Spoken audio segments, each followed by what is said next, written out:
Yo. Good morning. We're having some technical difficulties. I don't know what I'm doing.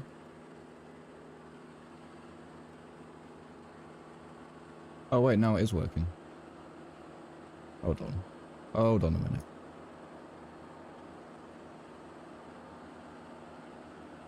Okay.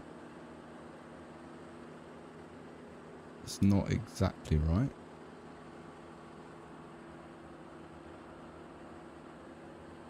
Let me try one more thing, and otherwise we'll just run the stream like this. Because you should be able to just do it through lossless scaling. But it almost looks like it doesn't want to do it. And it was doing it just fine just a second ago. Very strange, very strange. Very bizarre. Yeah, really weird. Capture specific window. Yeah, it's a new one. That's a new one on me. That is a new one on me. What does that have to do, XPlane?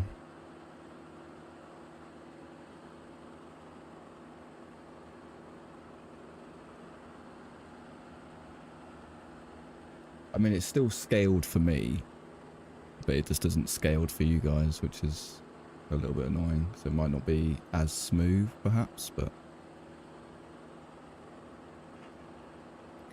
we'll run with it. I mean, we've not actually done a stream with lossless scaling, like not on the stream side of things, so I guess it'll be interesting to see how it handles.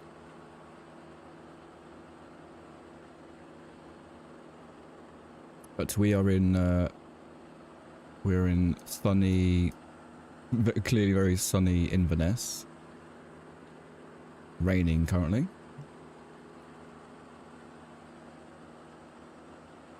We're on real world weather and real time. The weather is pretty naff up at Inverness. The weather, not Aberdeen, no, I figured it out, mate. Figured it out. Finally. I had to double check a few times before I came on.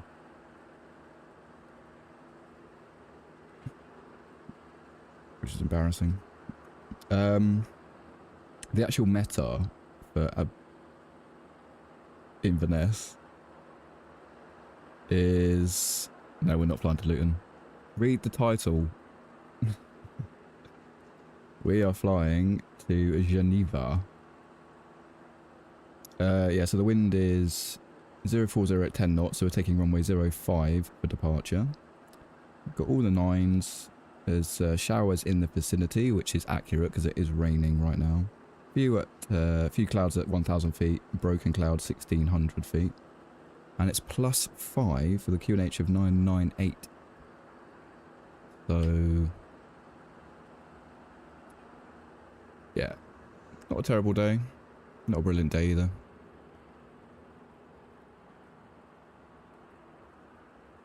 I always fly into Luton, by the way. You're just never watching when I do.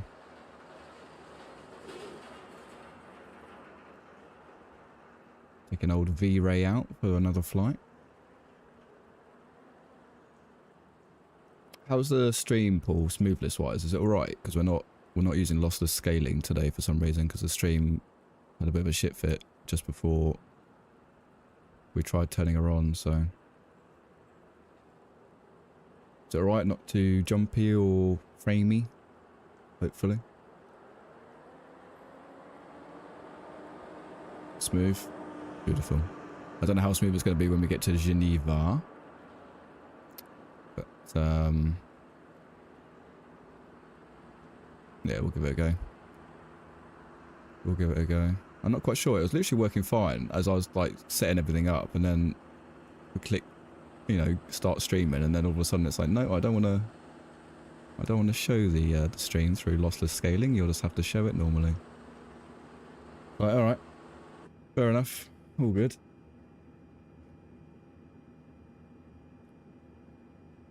So There's a lot of stuff I can't remember.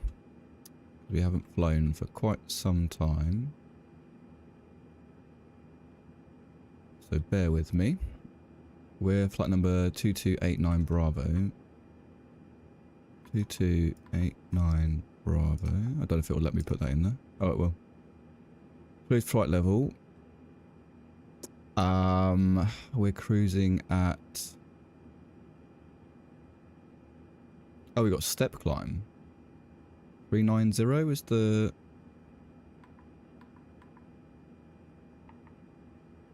It's apparently the sort of maximum flight level we're going to be at, so... Interesting, interesting.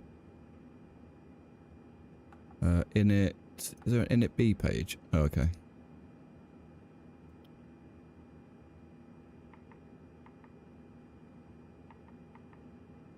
Block 18.7. Final time 2.5. Trip time. I don't know what any of this means. I hope we've got enough fuel to get there. I mean, it's an A330. It should... We shouldn't run out of fuel, should we? Sorry guys, SOBT is 1934 by the time we work out how to fly the plane. What's SOBT? Block breaks off time? Standard off blocks time? Is that what that is? It is going to be quite late. I'm hoping I can get to Geneva before the sun sets. Would be quite nice. Put it on flight plan, reduce that. Put you to hectopascals. What was the QNH again? 908.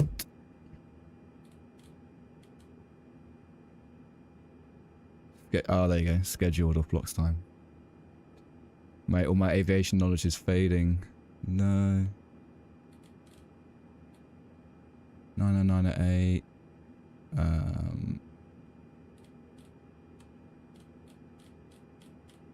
Pop you at... What's the first altitude? 240.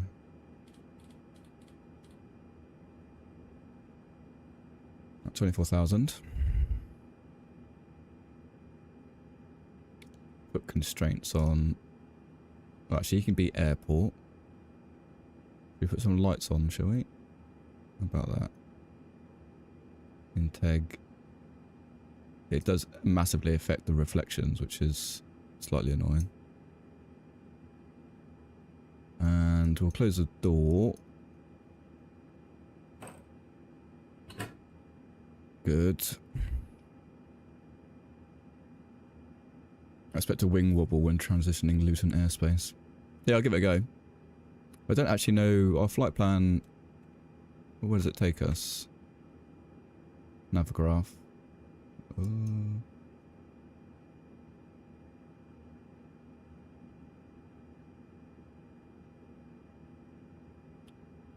Where is Luton? You're like miles up north, aren't you? There's London. Oh, there's Luton. Nah, we're not in your airspace, mate. We're to the west. We're over, where's that?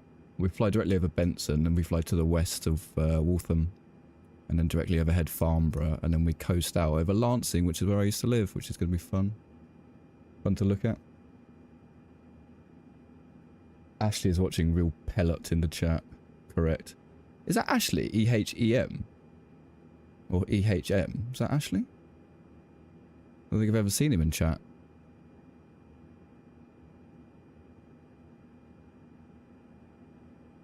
Very strange, very strange. Okay. Can you change your name? Change your name. EHM's very underwhelming. I mean, you could put Challenger Pilot on there or something, you know. You could really like big up your profession. Challenger Pilot would be pretty good, and then like your, I don't know, your age or something.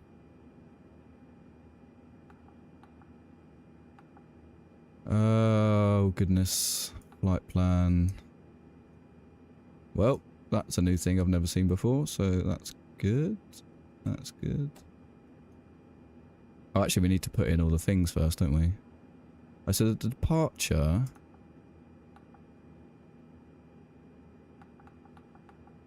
The departure is after we take off. It's direct Findo, and then the destination is Geneva. The ILS is runway 04. And it's a Lusar 2 November, I believe. Was it already in there? Stars available. Oh, there you go. Insert.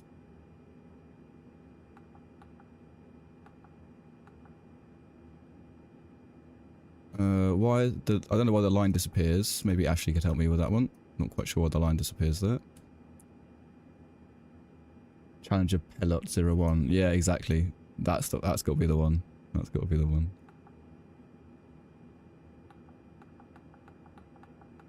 Okay, these all look good on the way down. Over Midhurst. Impacts.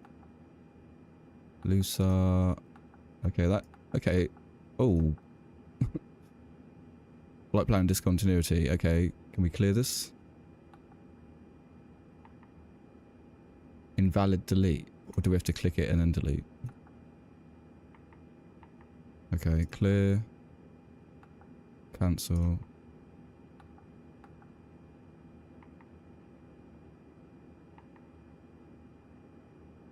Invalid delete. How do you get rid of flight plan discontinuities?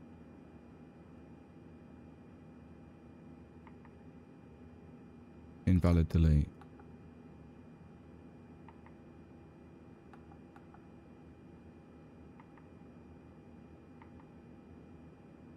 Interesting. Which line disappears? Oh, it's up here. It had like a weird curved line that I've never seen before. So I need to get rid of that discontinuity somehow. But up here, this is the route down. We're just going back to the UK at the moment. Yeah, like here. Like, so Findo is our first point after departure. So we take off, we turn direct Findo. Bring up Indus to the last waypoint before it. Oh, is that what you're talking about down here?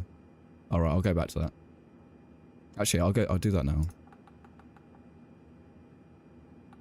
Oh, you need to move it up, don't you? Is that what you're saying?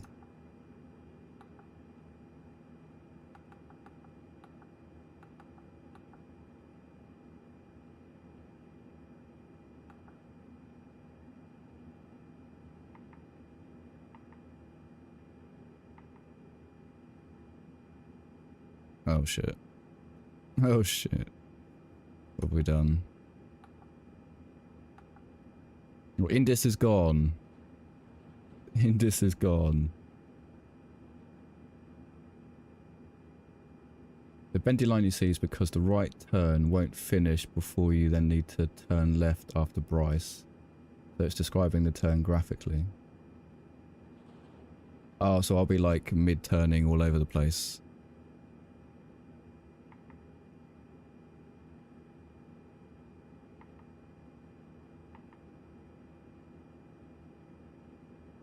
But we got rid of Indus by accident, which is a disaster. I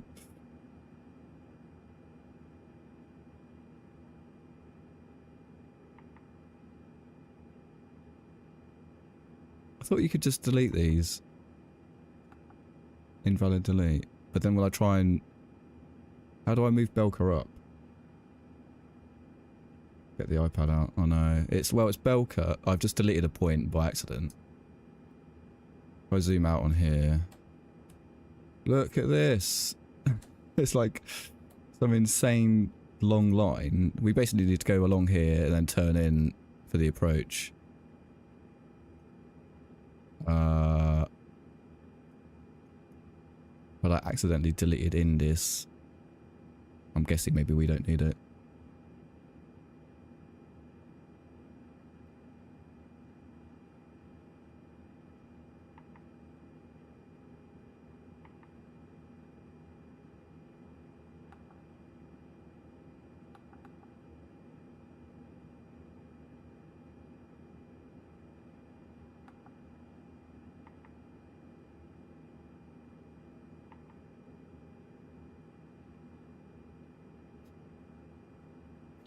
I have to look on Navigraph.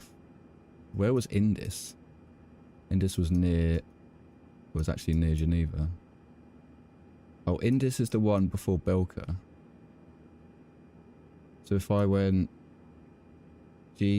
Golf 503... whatever that is. Yeah, Golf 503, and then we should be going to Indus.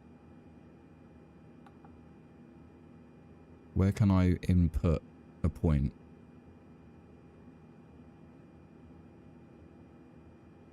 Indus is a left turn after...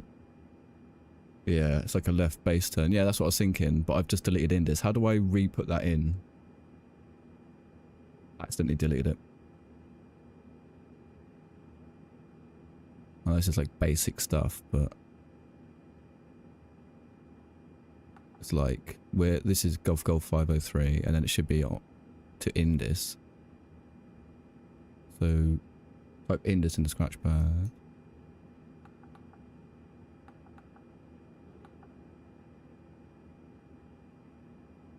And then I can just click one of these buttons, maybe. And then click the line below. Okay, then click the line below. What, on the manual one or below that?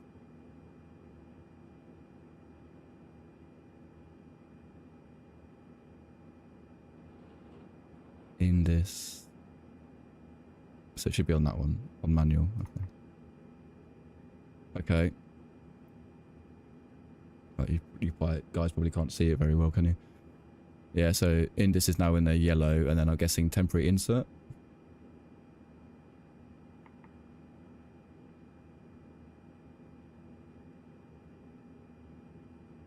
Ah, things have changed. Look at this. So now we have a nice curved line. Does that mean that we won't complete the turn to Belka? Temporary insert, yeah, done. All done.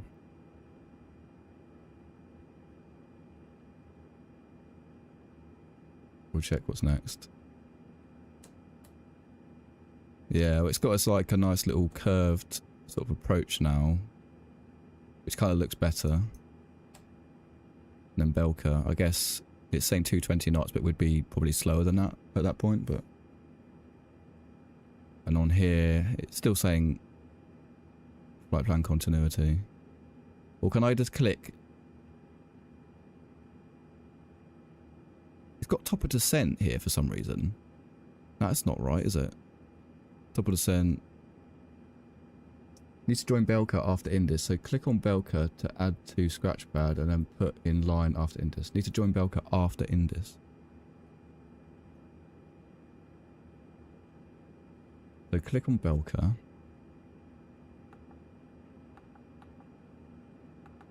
Where is Belka gone?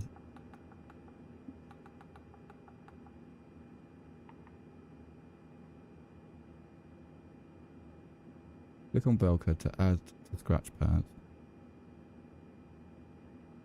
Oh, well, that's not worked, is it?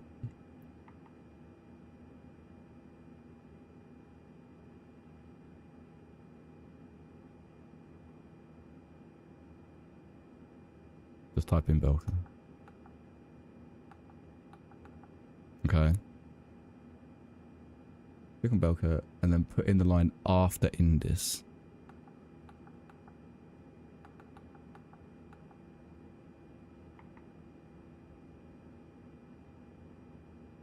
Then add after Indus. I don't know why you've got so many rogue discounts. Yeah, me neither, mate. Me neither. Oh my god, what's going on here now? That doesn't look good. That looks worse than it was before. Oh. Okay, it's changed. That looks better. That looks better, right? So it's like a base turn. It's still like not quite. That's disgusting.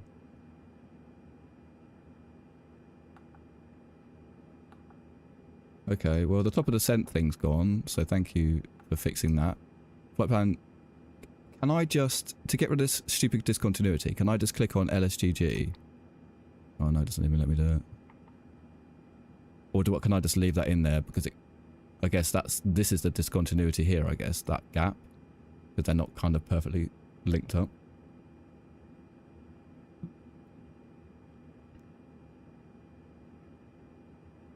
Fucking Ashley's got actual knowledge. Fucking hell, this is amazing. If you actually told the FMS you're doing an ILS 04 via Belka, that may explain the discount.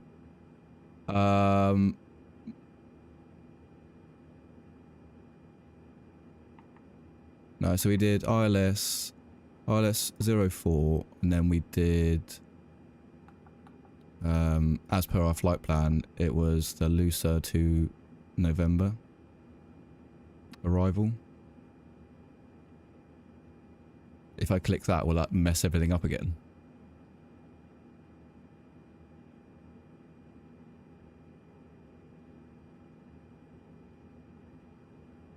Okay, the flight plan has us doing. It just says, yeah, Lusa to November 04. There's actually no Belka on there on the actual flight plan thing. Top right second line.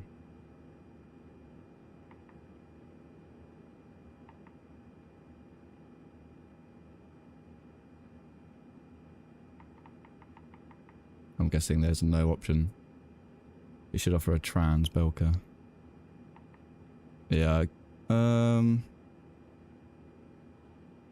let me.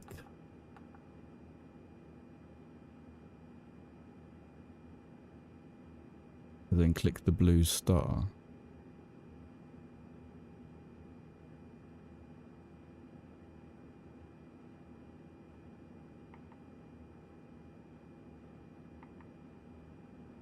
Oh, Indis. Is that what you want?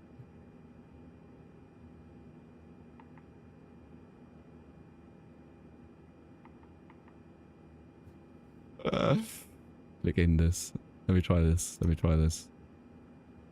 Oh, God. Have I just messed it up? Okay, it's completely disappeared. Everything's disappeared.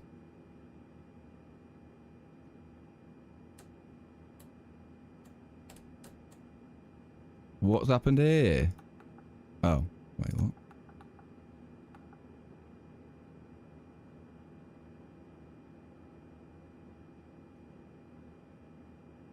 If there are two indices.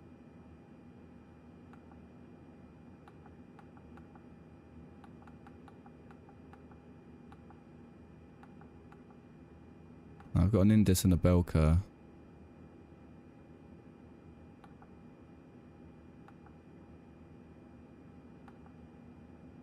Oh, wait. Shall I just delete one then?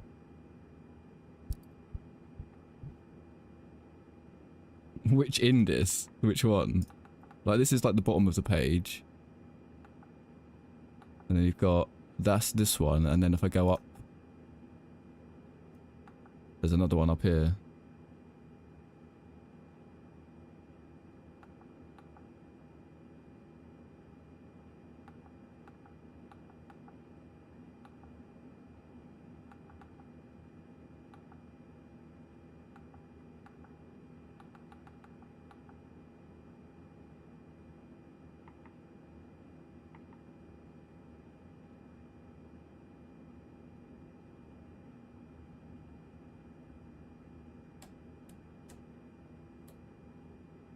Okay, we're back to kind of where we were. That's the same indis. The continuity is still there.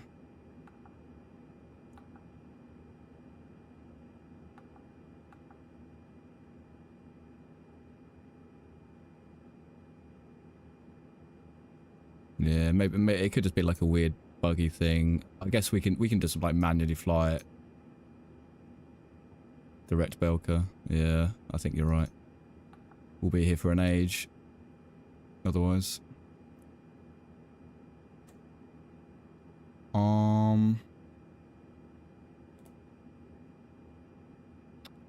Okay.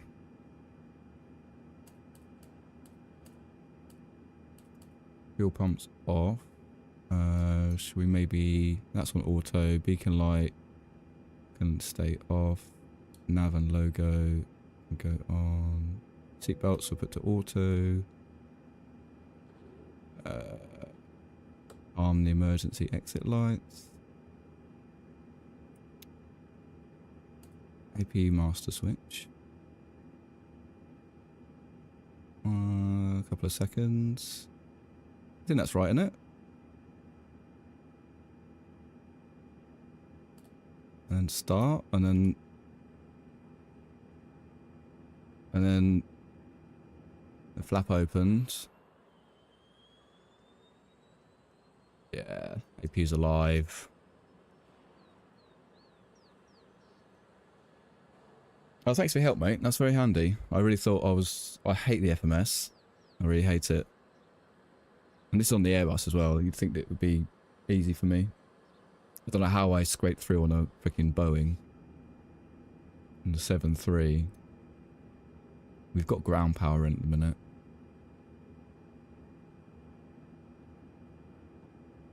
It's shit. Yeah. It's horrible. Absolutely horrible. Parking brake is on. Good. We lock the pilot door now, maybe? Is there a lock cockpit door? Wait. APU's available. APU. Where's the APU button? Is it... Where's the APU button? Is it APU bleed? There's no way I'm forgetting this, is there? APU bleed? That says available. Master button's on.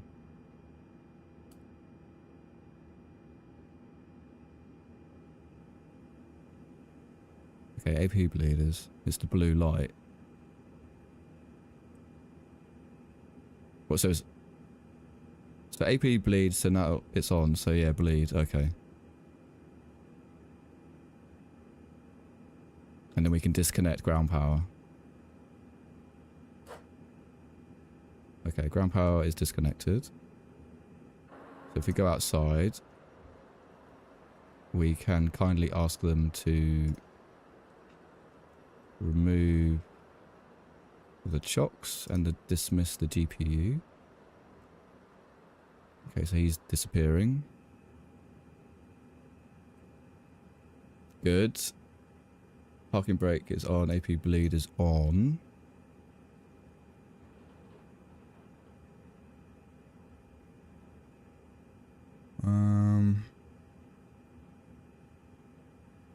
Are these off? When it says off, does that mean off? So when I said there should be no lights on, correct? Basically, it should be like not lit up like a Christmas tree. We'll put the window heat on later. Still need to set the rest of this up. Let's just look through this one more time. So Findo is our first point. And we go down, we got that weird thing, which means we'll just be turning a lot. Flying south, over the coast. No discontinuities. And then we'll just manually fly this sector in. Should be good. Nice.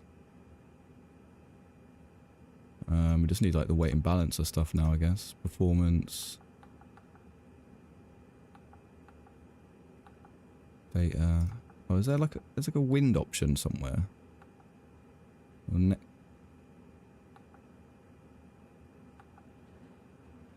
Dark policy with Airbus. Okay, so everything should be dark unless if it's bright, then it's on.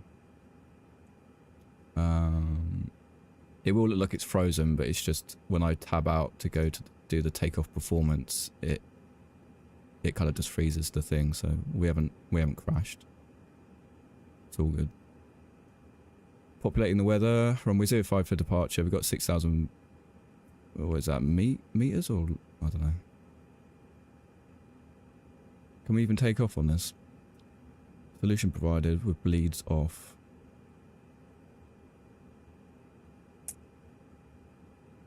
Tora 6194. Flaps 3.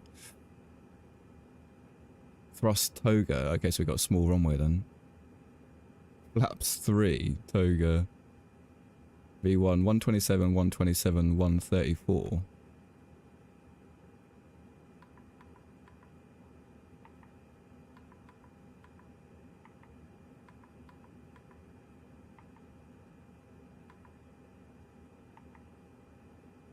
Flex to temp. Where's that? Oh, there's no flex because we're toga, I guess. Yeah, cell temp none. So we just leave that blank, I guess. Yeah, flat 3 seems a bit excessive. I mean, we did... I didn't really do any research when I flew in here, so... I guess... Flap 3 is fine. 05 out of Inverness. 05. Engine out 1530. Trans altitude. What's transition?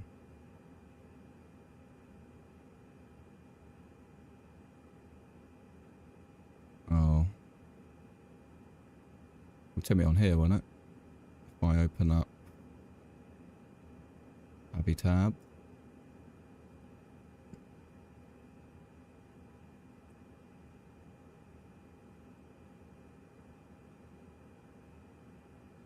Give you the, there's no like departure, so like, what's the standard transition altitude? Is it 5,000?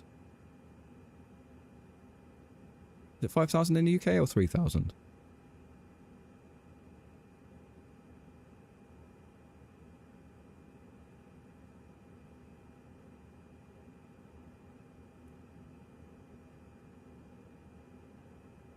Such a small runway, isn't it? We're so doomed. Alright, well, we'll leave that then as it is. Airport to airport. 1800 meters Toda. Flaps 3. Are we going to make it? Is this actually doable?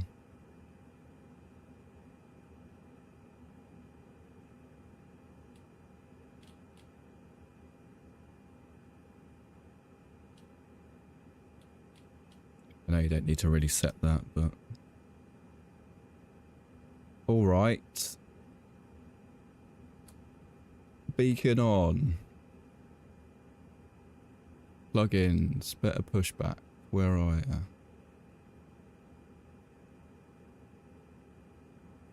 Where's better pushback? Why...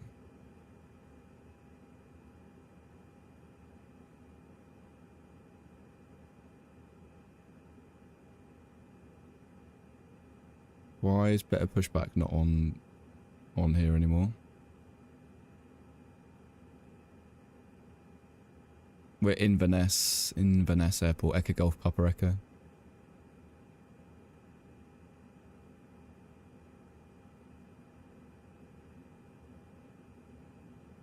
Huh, that's weird. I don't get why. Resources, plugins. Better pushback. It's in there. Why is it not freaking... Am I blind? Auto DGS. Heavy tab.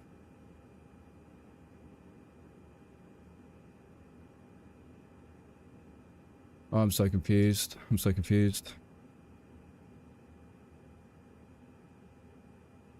Inverness Tower.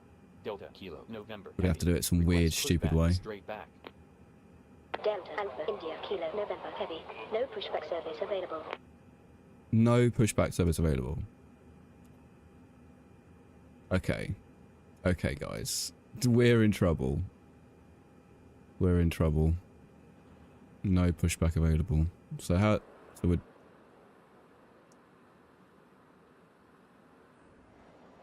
Yeah. Yeah, I managed to get in here. Don't know how.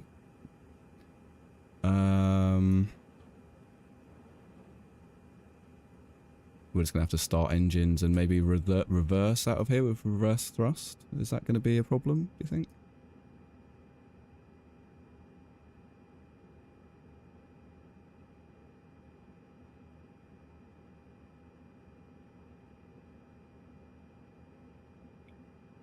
Aren't the engines supposed to do something when I... Or do we just add fuel straight away?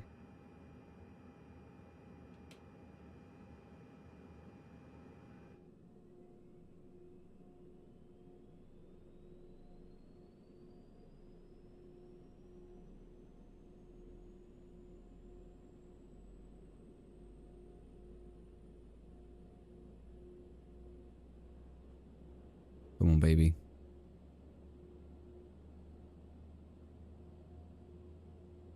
Turn reverse light on. Roger.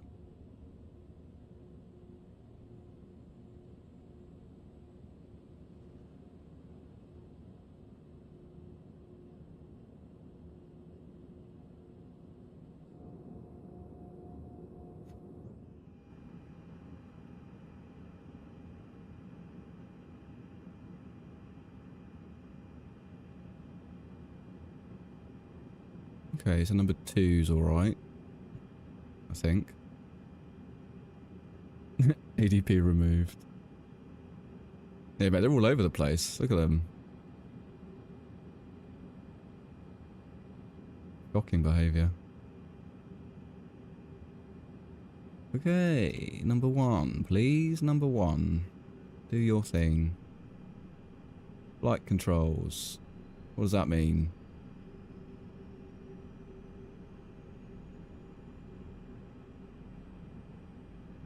I've never seen that. Does that just come up when the engine starts, or...? I hope so. Or we've got a flight control issue.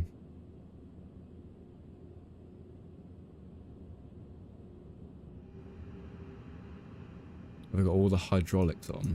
I don't know, do we?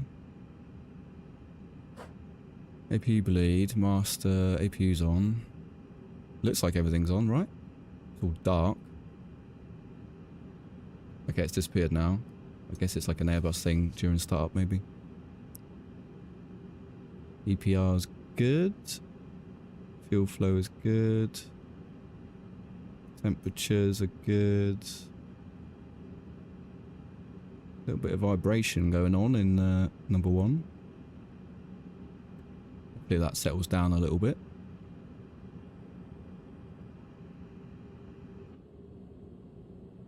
Mate, I love the wing wobble on this. Like, when you go full power, and they get insane wing wobble. Cabin ready, APU bleed can come off, I guess, because the engine bleed is on.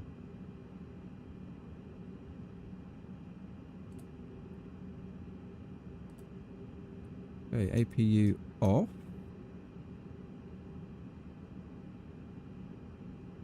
All the fuel pumps are on, seatbelts on auto, no smoking's on auto. We don't need that light on, we can put that on if we want. Standby compass, I don't even... Oh, it's that little red thing, isn't it? Strobe is auto. QNH is correct. Parking brake is on. Put this back to norm. So we're going to have to... can we reverse out of here? Will we actually move if I take the parking brake off and reverse?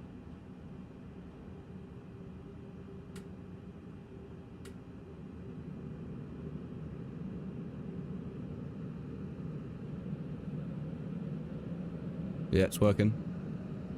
He's working. Don't try this at home, kids. Don't try this at home.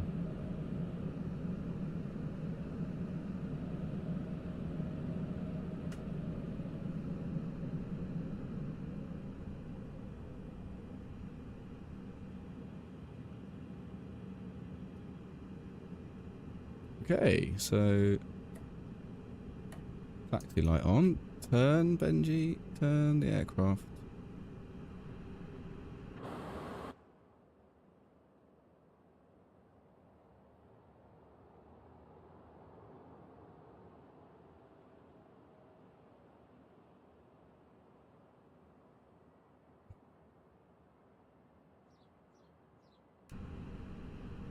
Oh, look at this. Look at this train coming towards us. Okay, we're going to ignore that. Ignore the traffic. Ignore the traffic. They're obviously not used to an A330 being here. It's all good. It's all good. Basically the M25, yeah. Okay, auto brake. Max. Spoilers. Armed. Flaps. 1, 2, 3. Takeoff config. We'll wait for the flaps to deploy. Flaps.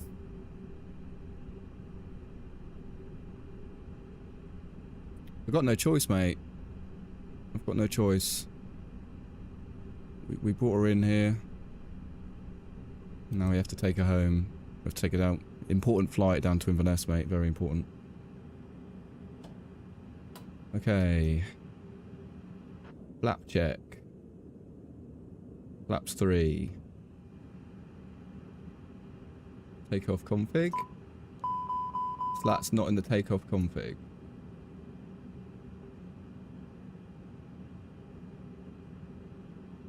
Okay, is that because we're flaps 3? Is that why I'm getting that warning? I'm betting flap overspeed on takeoff. We think we're going to overrun. It's a possibility. It's a distinct possibility.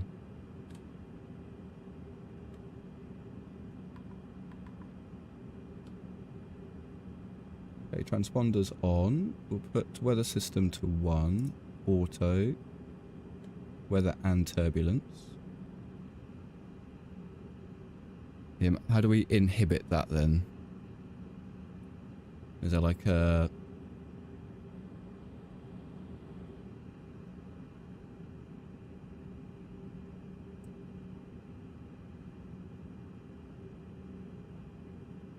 Oh, we can't even... We can't use any of these. There's a flat 3 button in the OHP. Is that overhead panel?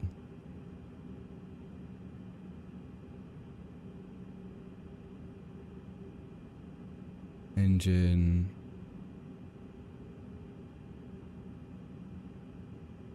Am I looking in the right place or completely different? Yeah, near the bottom. Cargo, flight control.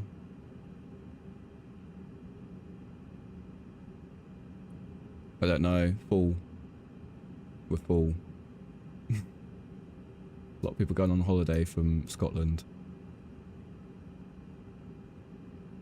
Cabin. Probe heat can go on.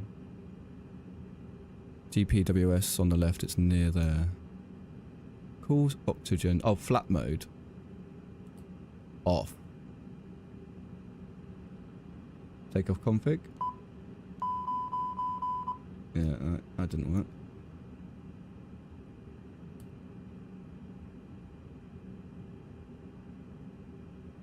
Yeah, there's a flap mode, and I've just turned it off, and it doesn't affect it. So we might just have to do it.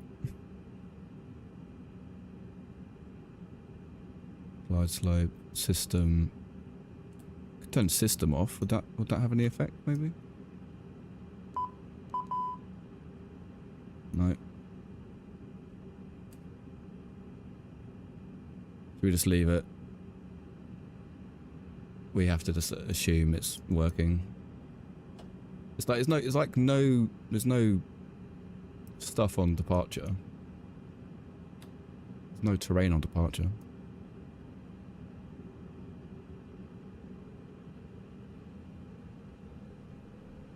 Lap 2.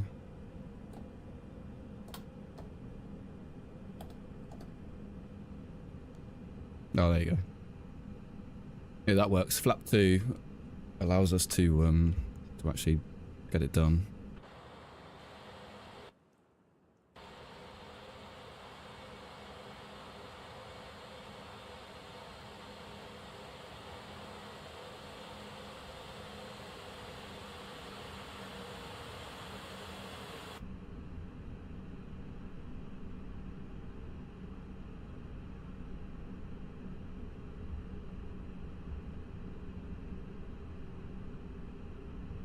On runway 05.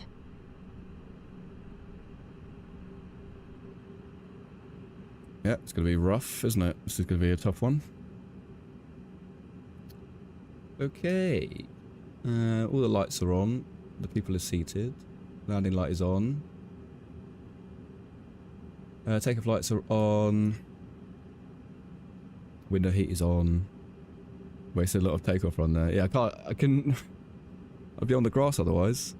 This is going to be a nightmare. Okay. Chrono, begin. We have to go full power, don't we? We go 50%. Near enough. And Toga.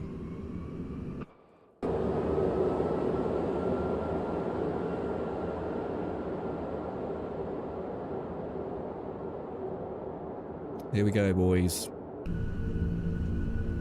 Toga, 100 knots. Oh, easy. Easy. Rotates. Positive rate, gears coming up.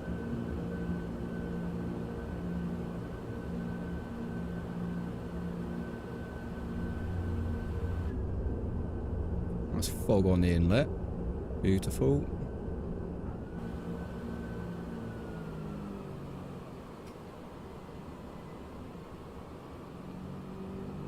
Right. Autopilot.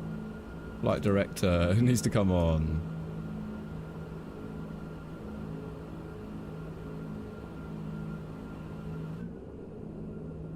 Toga was way too easy on it. I was worried there for a second. I'll be honest. AP is still off, is it?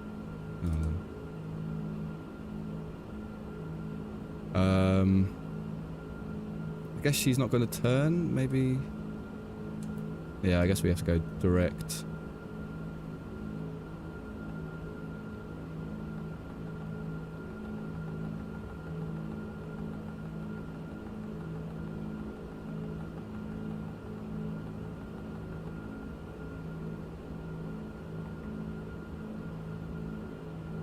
Oh, we have to click it and then go back, don't we? Direct window insert. And we begin our nice left-hand turn. Right, flaps. Flaps 1.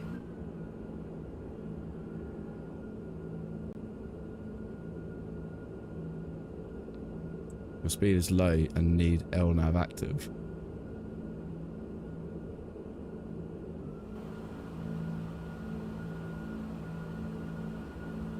I hear you, I hear you. Alpha lock. What does alpha lock mean? Disarm the spoilers.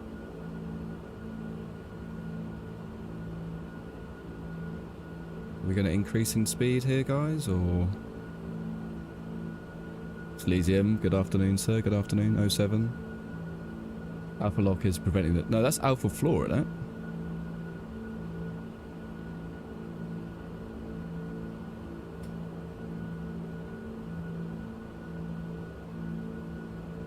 We're climbing at 3,000 feet per minute.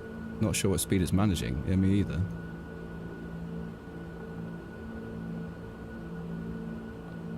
Managed. Flight plan. Altimeter setting. Okay. Standard.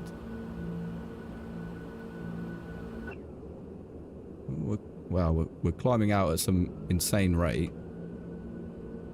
Got some nice cloud situation going on. I can't really put the flaps up.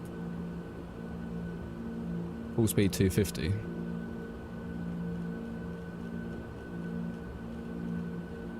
But then just hope this kind of resets it. He's in some crazy climb.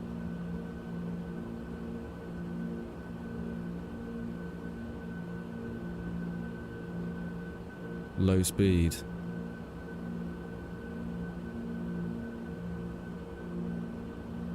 What is going on? Never had this before. If I bring in the slats, is that gonna... Are we gonna be on a stall? There's no vertical speed.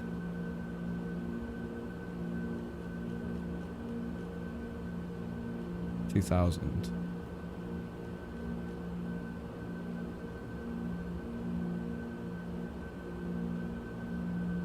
Managed MCT. There's no auto throttle armed, is there? I thought it's all by default.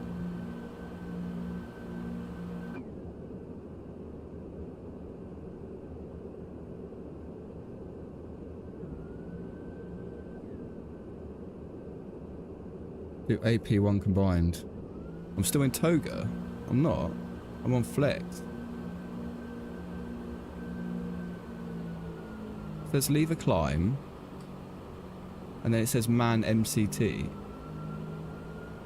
Like that's what Flex is. Is it because we haven't got a Flex to temp? They're in the climb mode. Oh. Oh my god, I'm an idiot. Okay. Yeah. Okay. Cool. Cool. All good. All good. All good. All good. All good. All good. Big fail. Big fail. Yeah, makes more sense. Everything looks fine now. It's doing max continuous thrust. MCT. Oh, that's what MCT means.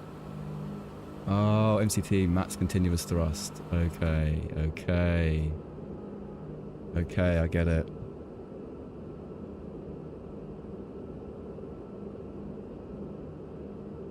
Dead. Yeah, that was bad.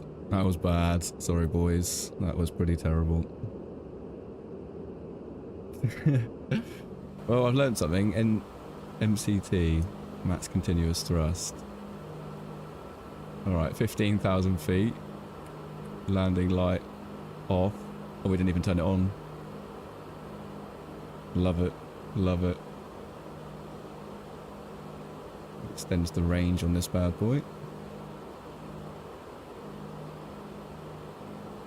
Engines scream for lies. Destroyer engines.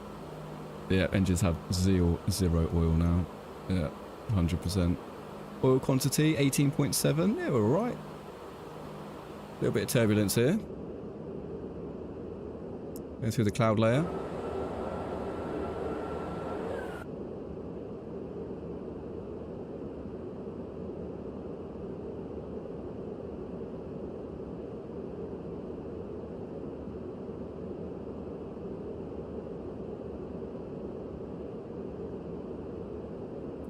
Anti-ice, you reckon? Oh, yeah, minus. Sure. Anti-ice on.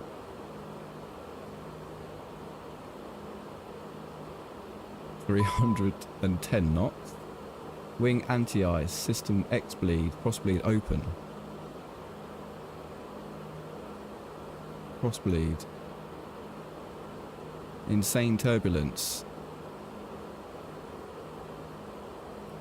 Let's just turn off wing anti-ice. We don't need wing anti-ice. TAT-SAT. TAT-SAT is -5 for TAT, -25 for SAT. Very turbulent. We this is a bit nuts. We reduced the speed here. We got severe turbulence, guys. Severe turbulence. Yeah, we're rocking and rolling.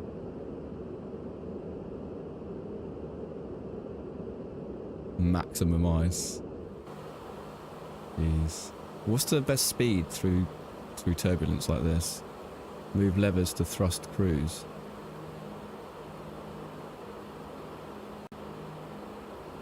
I don't have a thrust cruise option. I've got toga, fly MCT, climb, and then auto throttle. Oh, we're coming out of the cloud layer now. We're climbing above it. Max speed in turb should be 280 knots. Okay, we're 310. We just blasted through the clouds. I think it should smooth out a little bit now. Seatbelt sign is still on. Wow, what a view. Look at this. Beautiful.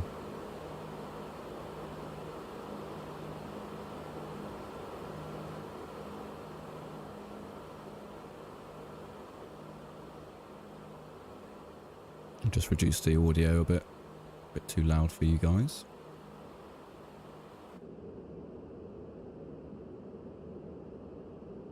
Actually, I can go off now.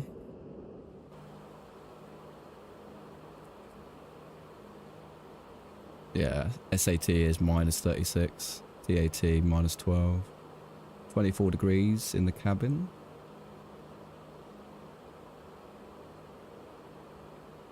Alright. I think we're clear of turbulence for the time being. I'm going to release the passengers.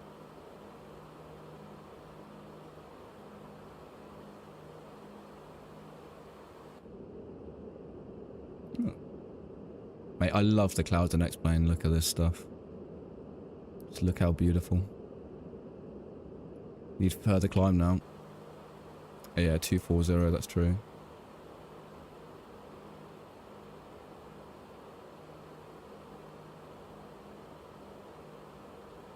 Go 390. It did tell me to step climb at different locations, but I feel like we'll just go up to... We'll just go up.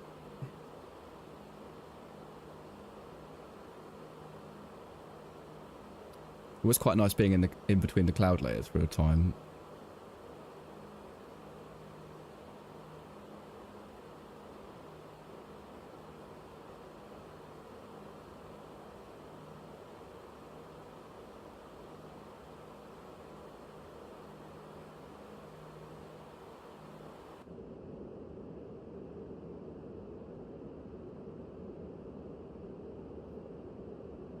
Yeah, it looks good, doesn't it? Right, once you go XPlane with like decent enough rig to kind of enjoy the views, then you can't really go back to Flight Sim.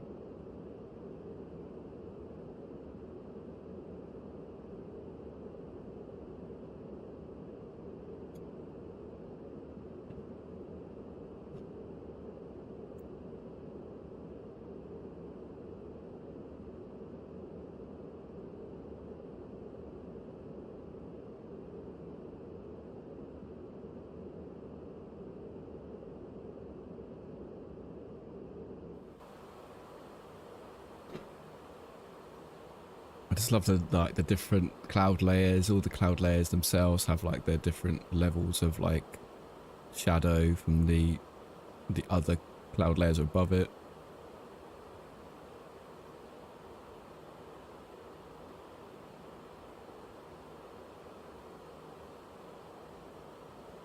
Passing flight level 280. Windows on the nose. About 20 nautical miles to run.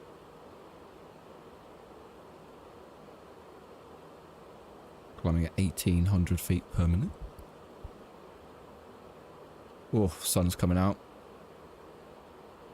Gorgeous. Oh, that's very bright. Jesus. We'll look out the window.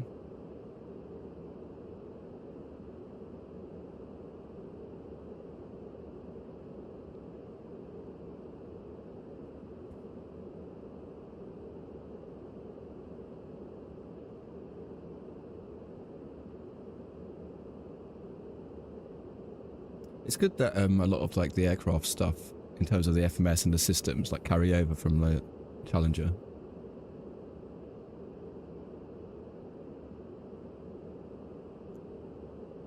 Oh, you're getting some new glasses footage. You've been lacking on the content front, mate. I was expecting all these sick approach videos and whatnot.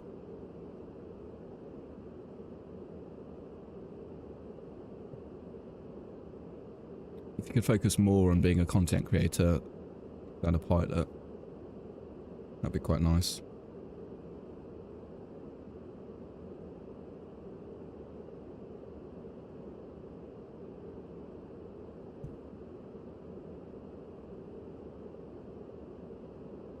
A Chambray. Yeah, that'd be pretty cool. Isn't that a small airfield? Can't bloody sort the flickering CRT screens. Ah.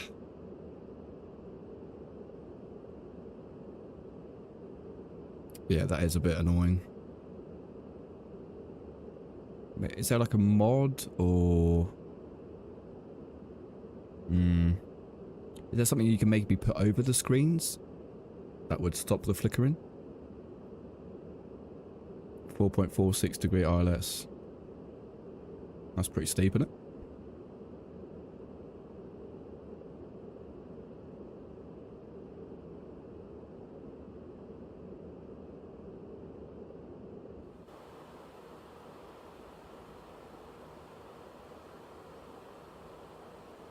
Okay, so this is the turn that we're expecting, that apparently it can't finish in time before we have to turn left again. Well, she's turning. Oh, she should be alright. Nice right turn. We got like 15 miles to make this turn. Can't reduce the frames. I guess it's baked into the glasses, isn't it? I guess it's not really open source where you can mod it a huge amount. Let me have a look.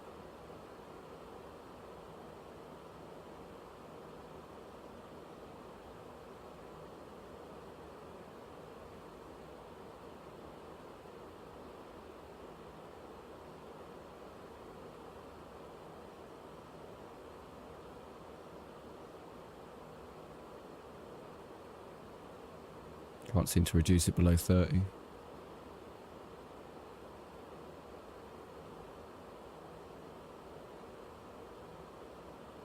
Oh, that looks sick. That's a great approach. Would you get an A330 in there, do you think? Honest opinions?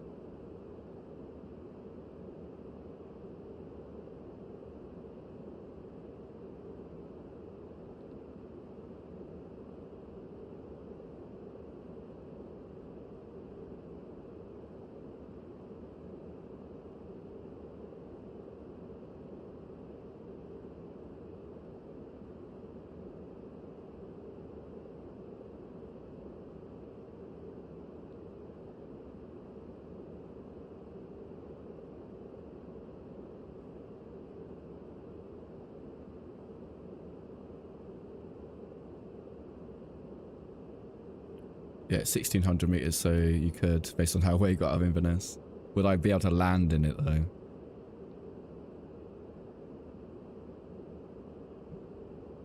Getting in's one thing.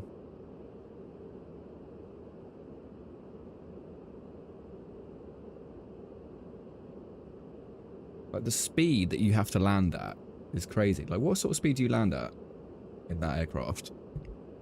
Like on the video it looks like it's so quick.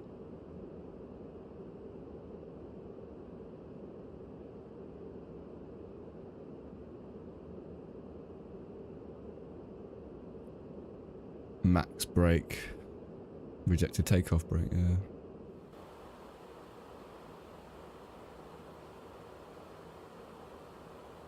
Touching down around 135. Really? 135? Why does it look so much quicker? Is it because you're closer to the ground, maybe?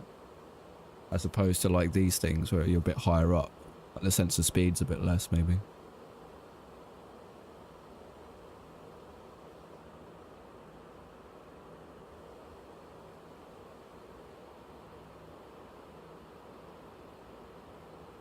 135 knots. Yeah, what are these? These are like 140 odd.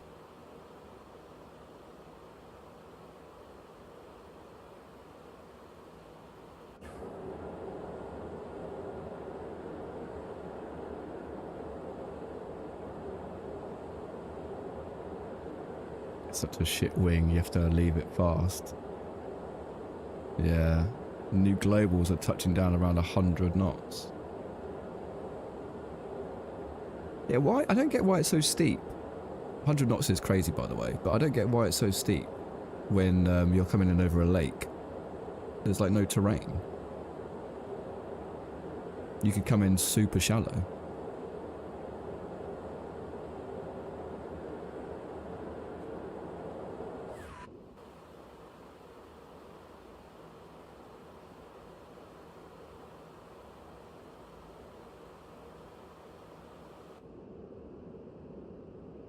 Oh.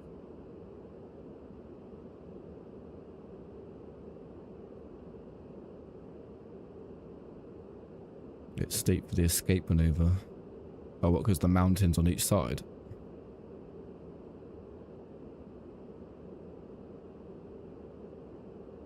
It looks like they're quite wide though, the valleys. I feel like if you had to, you could probably still turn around in that.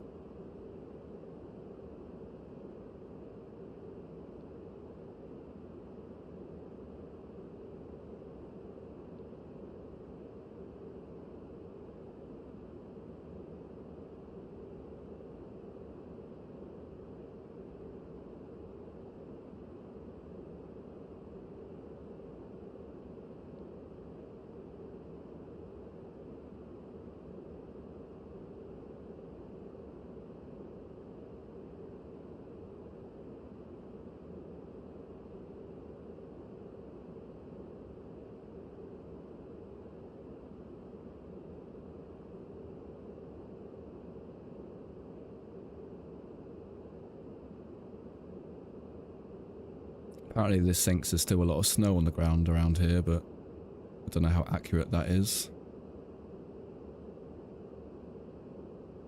Is there a lot of snow up north, Ash? Have you been up north recently?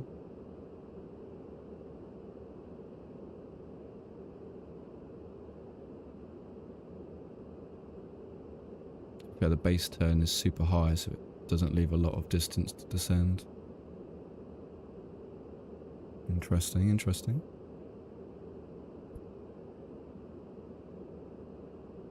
You've not been up north? I know they did get a lot of snow like a month ago, didn't they? But I feel like recently it's probably all gone.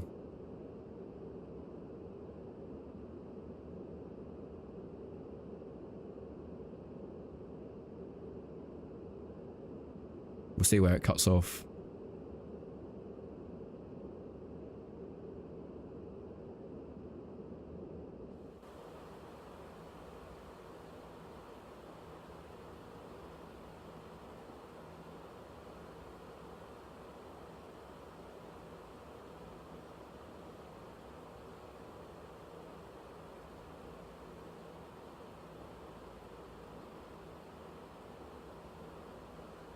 Yeah, it did rain a lot. Yeah, we're using a plugin called XA Snow, which kind of takes snow depth data from different areas, and I'm guessing maybe the UK data is old or just not accurate.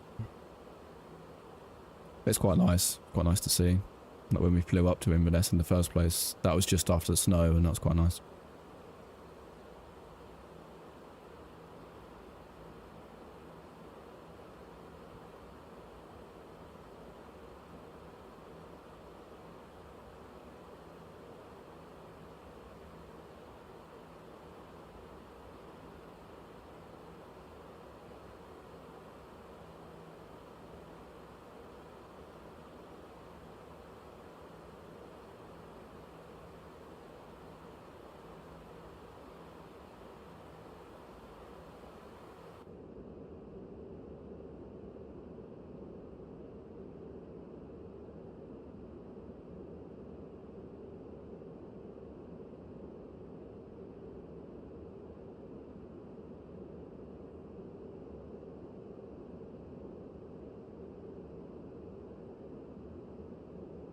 It's almost like we're like in cloud at the minute. It's weird. It's like there's like a fine.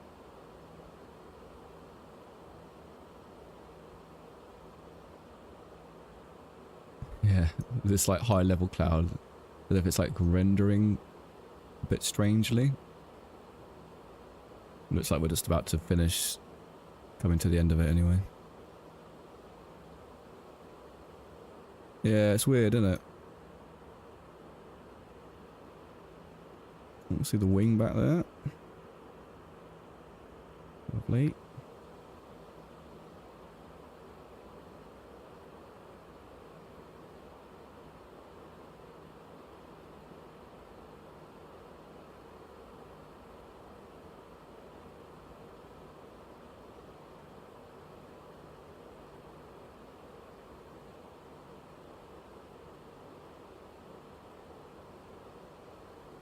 Well, we're at cruise now. 39,000 feet. Do you generally, when you're in cruise, do you normally leave the terrain radar on, or do you just put that on when you're like below a certain height? I guess if you're flying in like mountainous regions, it's probably worth having it on all the time. But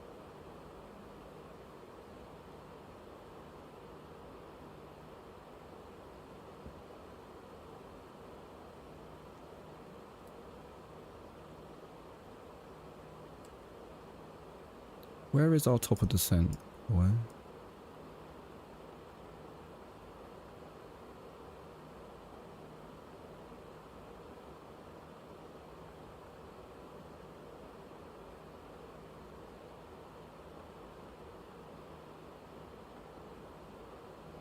Why do we have no top of descent? What's that about? I'm not seeing the down arrow.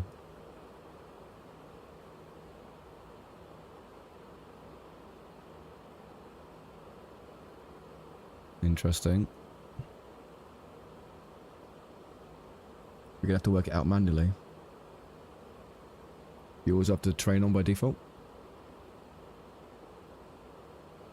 Oh, okay, so one of you ought to put the weather on. Just before Lusa. Did you see that? Or do you just know that? Oh, top of descent. I see that on the FMS now.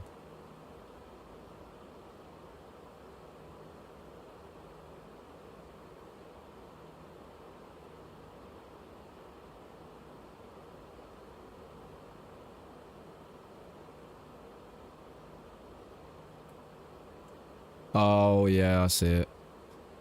Just in this like really empty stretch. Okay.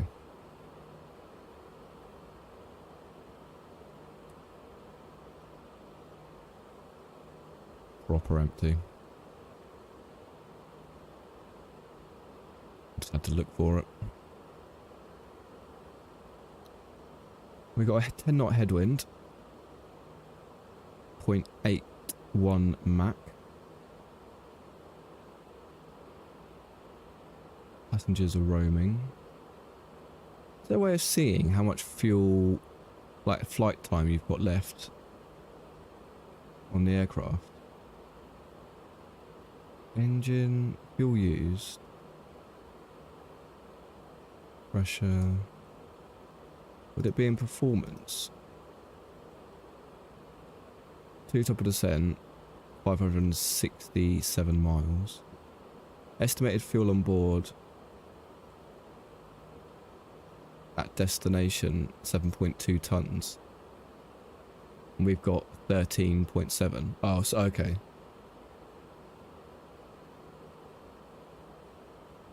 I was just trying to see if there's a way of seeing how much fuel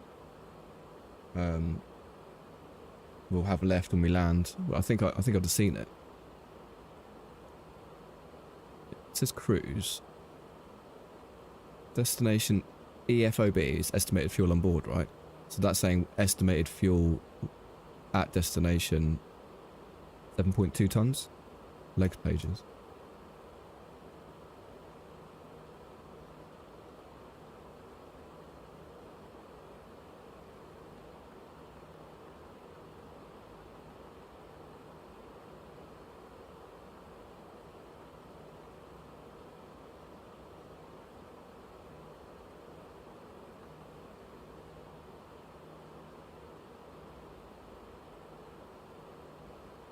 It will show after the LSGG.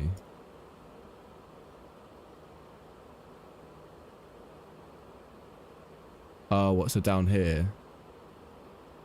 So it's estimating 1830, 685 miles to run, 7.2. 7.2 tons. Yeah, okay. Got you.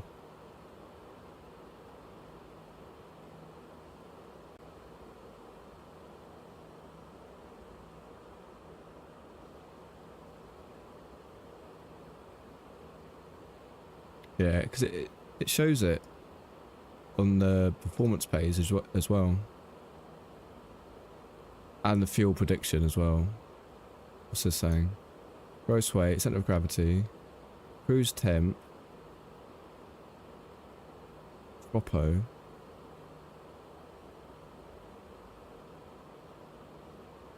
Oh no, I guess what I was trying to work out was how much flight time we have left with the current fuel left on board.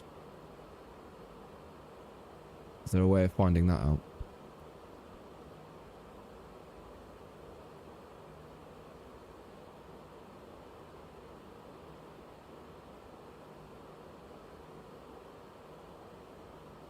Propo pause is Tropo.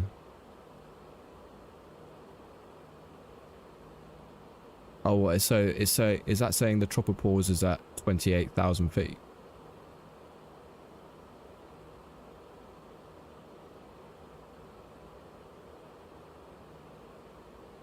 Google Sunset and LSGG, that's about it. Oh, okay. Tropo is 28,000 feet.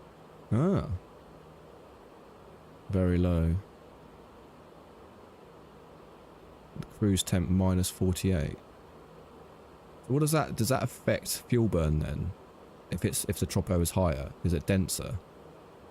Is that how it works?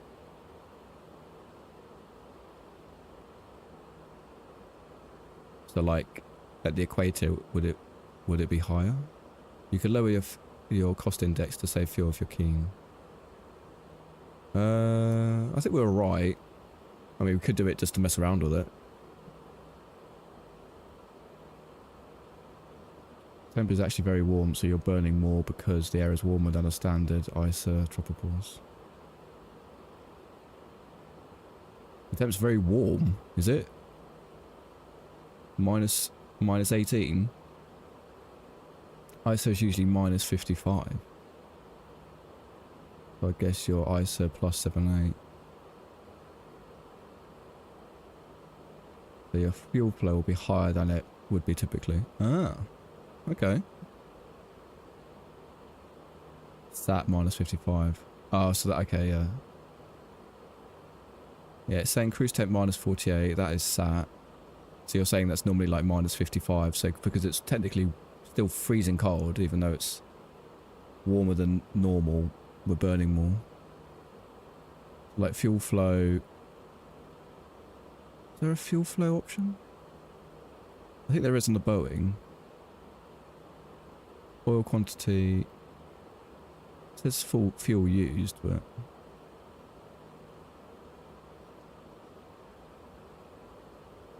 oh, fuel flow 1 and 2, 70 kilograms a minute.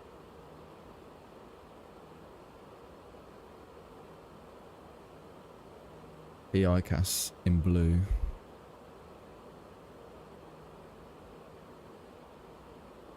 Left and right of the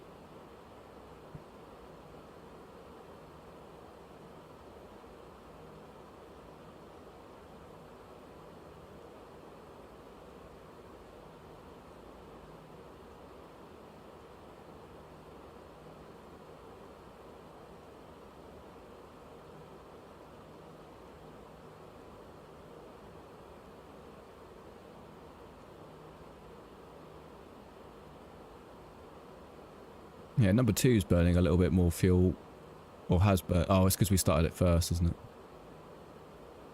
Yeah, it's saying center top screen. Oh, fuel flow kilograms an hour, 2,250.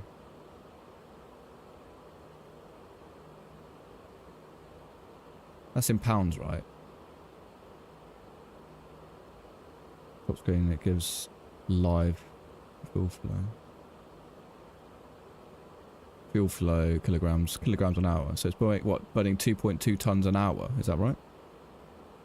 2.25 tons an hour. Got ya. Per engine. Oh, so we're at like 4.5 tons an hour.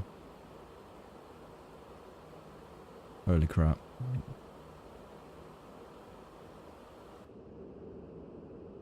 That's nuts. You have to think what an A380 uses. I'm melting many polar bears, yeah. Damn it. Didn't think about it, did I? It's good to know that you can actually see that stuff. Like, this is stuff I always kind of glaze over. I never really know what I'm looking at. Good to have a professional in the chat.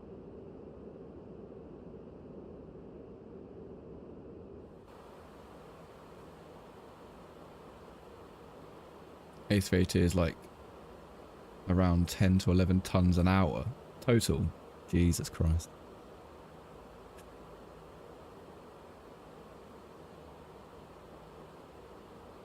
Dubai to New York is like 120 to 140 tons. That's insane. That is actually insane.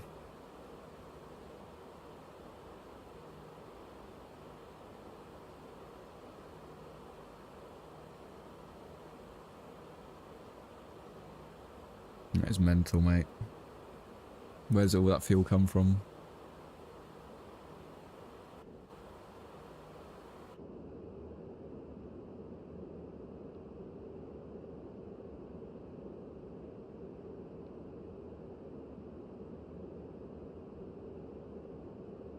Yeah. Exactly. On a different planet.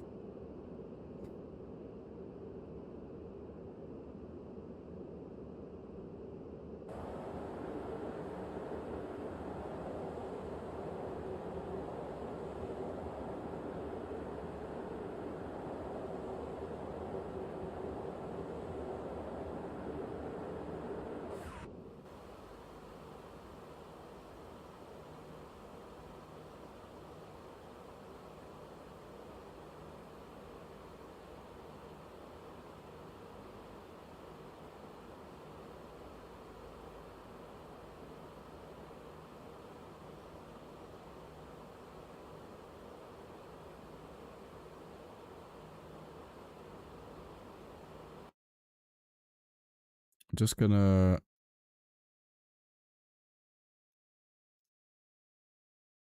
adjust the time a little bit. I don't really want to land in the dark. We always land in the dark on the stream.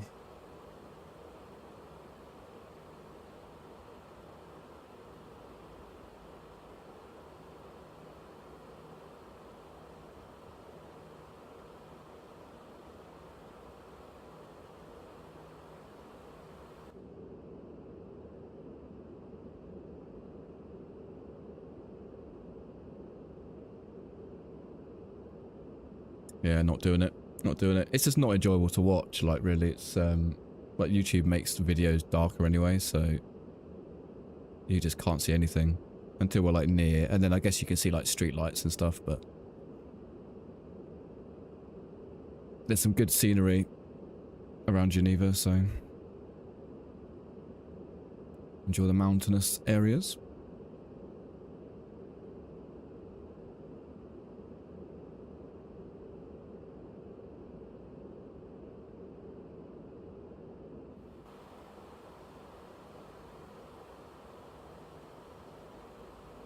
I don't know where we're over right now.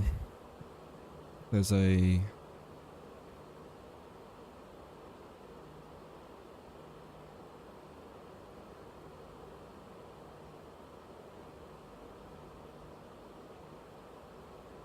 Oh, we're just Westerby, Manchester.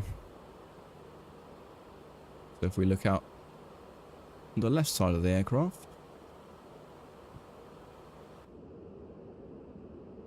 it's under all this cloud, unfortunately.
What's IFE?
Oh, I see. IFE. Good comms, good comms. Exura, where's that? Is that near the coast? There's no terrain anymore, so we'll get into like flat ground. Well, I guess if we're west of beam was passing Manchester.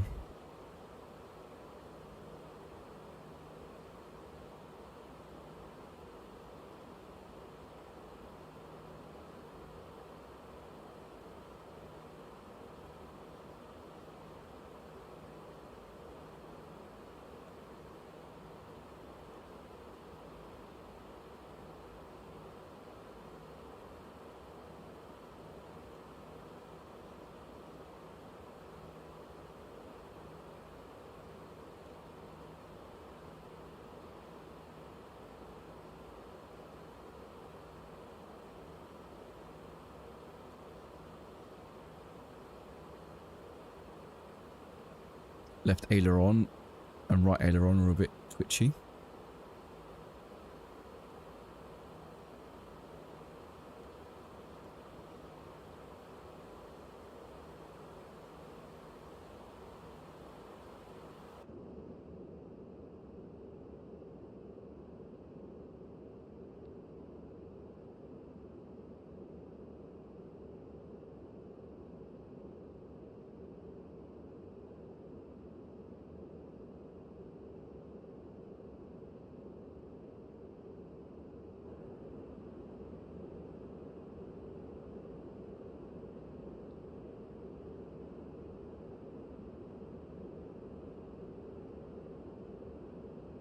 Back in a second.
They're about to whoop Mr. Toothpaste in Magic. Oh, you got Mr. Toothpaste playing Magic.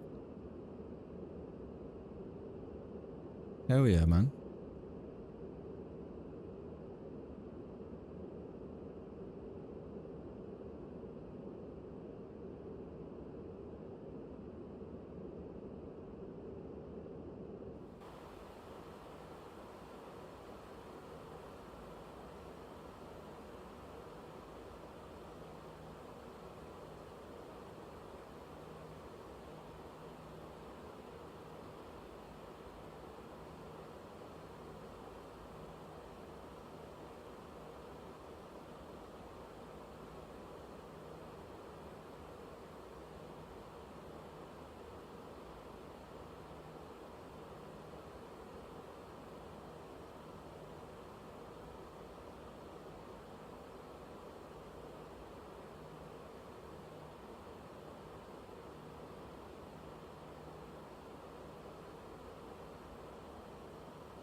Well, it's definitely not this much snow in the UK right now, I'm pretty sure.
Approaching the south coast. See how much snow's down here. Hopefully not a lot.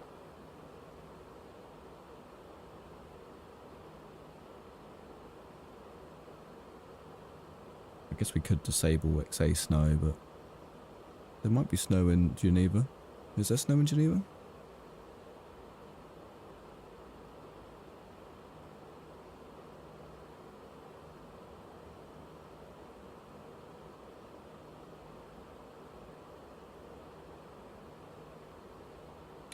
It's +7, so technically there shouldn't be any.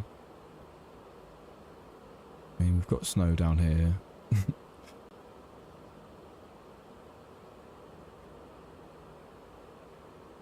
Weird. Very strange, very strange.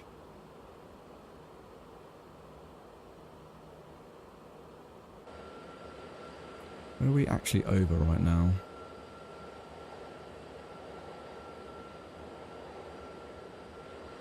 I recognise London this way. Oh, I know where we are. Yeah, there's Heathrow. Heathrow down to the left. So you got Dorney Lake. Underneath the left wing there. That means that means Waltham is underneath this cloud cover. There's Henley. Just above the right wing there. There's Henley on Thames. It's actually a reporting point for Waltham Airfield. Point November. And Waltham will be down here somewhere. And this is, I believe, Reading. Got the M4.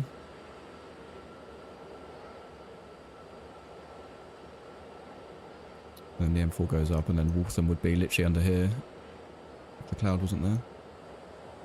They got Heathrow just chilling over this way.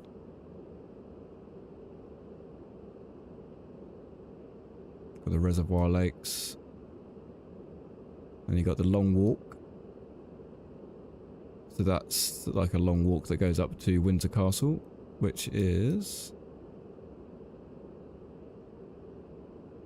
just there. I mean, it looks weird in X-Plane, but that is Windsor Castle. And we don't think we're going to get a glimpse of Waltham today.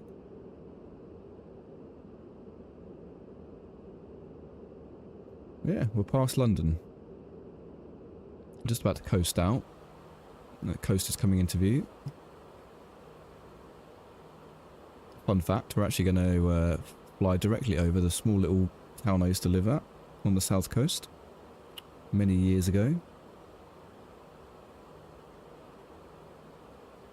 Little place called Lancing. Right next to Shoreham Airport. Used to be able to see the air show from our windows at home. You could hear the Harriers because they're so freaking loud. I wonder if we can see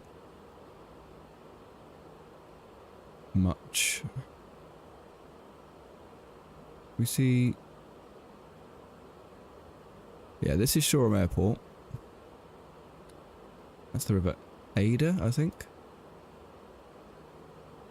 And then you've got, I think that's Worthing Pier. The cloud's gonna screw us here a little bit, but yeah, like Lancing somewhere around here. We do end up flying directly over the top of it, so.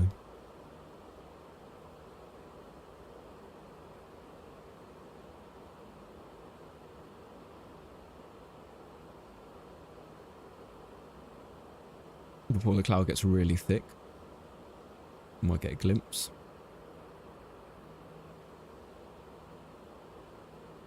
Just go an external view. Yeah, it's definitely not. The UK is definitely not covered in snow right now. Definitely not.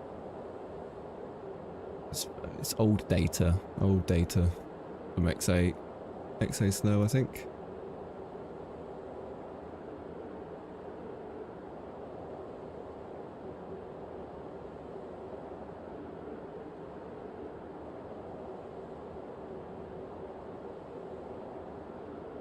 Enable snow depth auto update.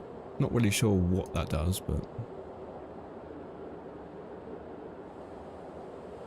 maybe it will pull some info from the web.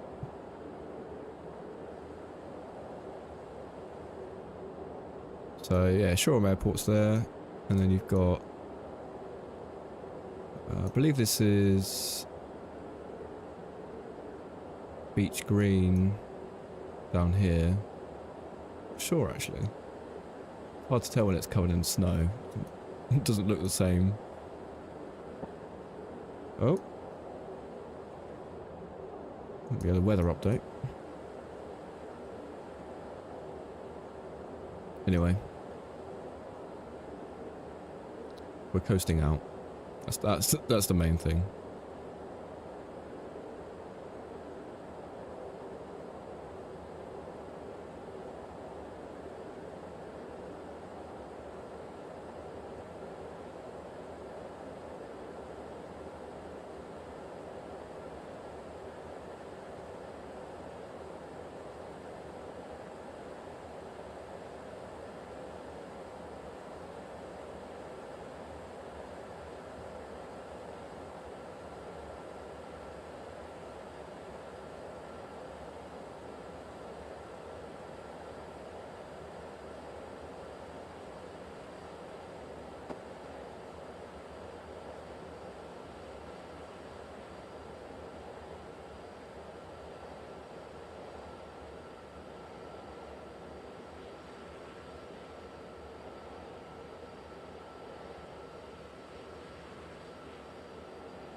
Apparently it's very cloudy over the coast. I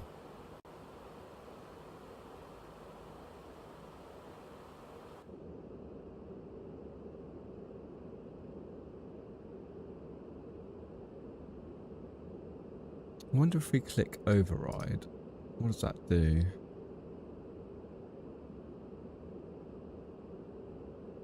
Let's get rid of the snow, or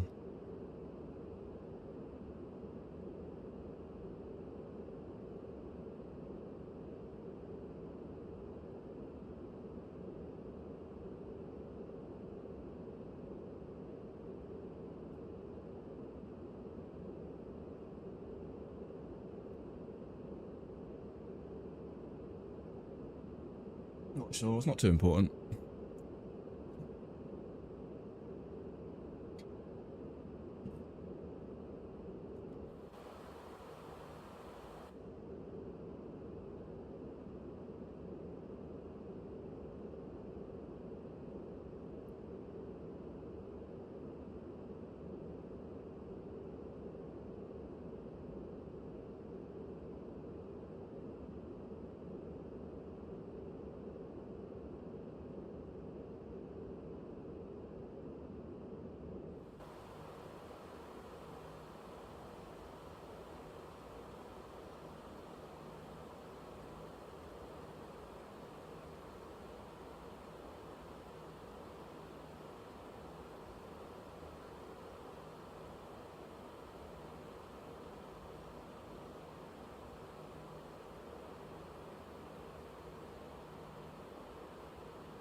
I'm not sure when we stop putting in the approach data. Like, can you start putting it in now, or is it a bit too early?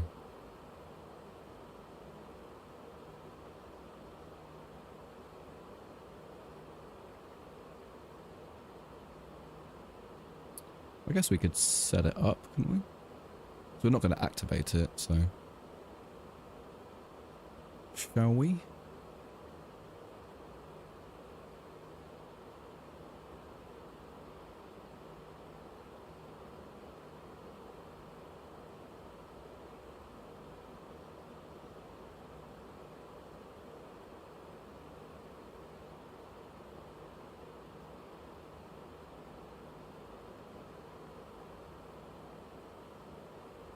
Temp is 6 degrees. The wind is... Oh. The wind is nil, basically. Very light winds. 000 degrees at... put 3 knots. Transition altitude, 7,000. We'll keep that at 7,000 for now. Decision height, we can kind of work that out with this.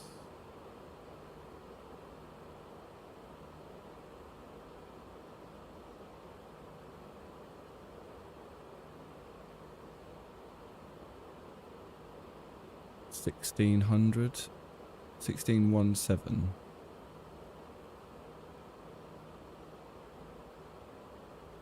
Can't tell if that's 1617.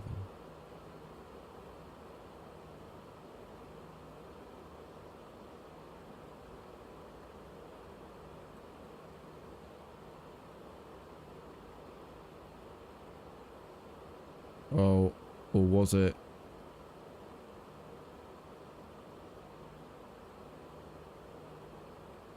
$206.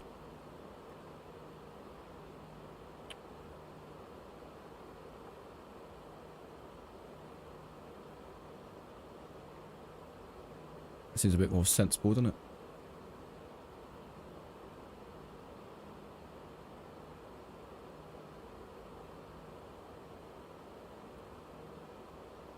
Flap 3, V approach 134. V ref add 5. 134. 139. Oh. Can't even change it. Oh, I guess we can just we'll change it manually.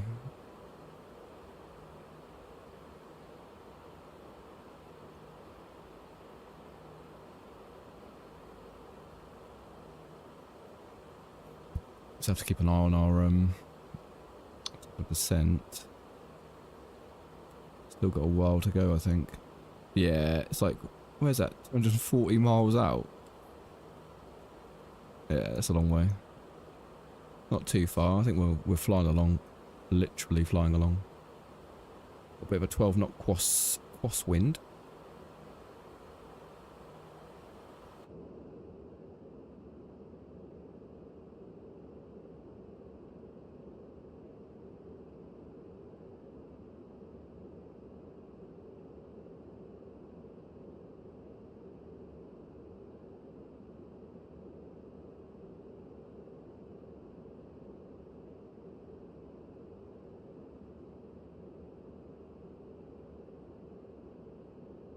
You only put sunglasses on in the back. Oh, you can. What's better, with sunglasses or without? Makes it darker or more contrasty.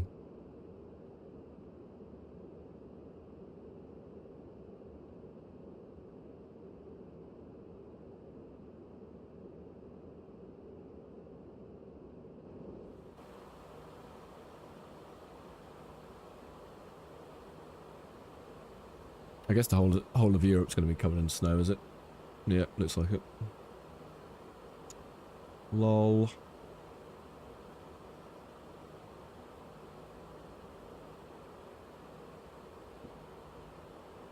I guess we could always disable it, like if we're flying into places where we know there's no ground snow. But then the mountains don't look as amazing covered in snow.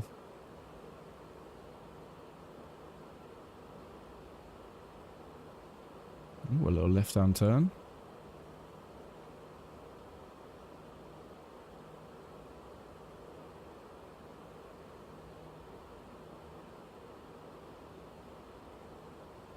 The impact is left.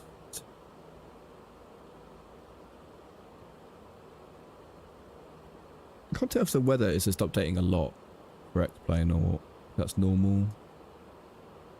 Or if it's just like it's injecting, getting, or if it's just like a standard thing for XPlane to have like a lot of weather updates.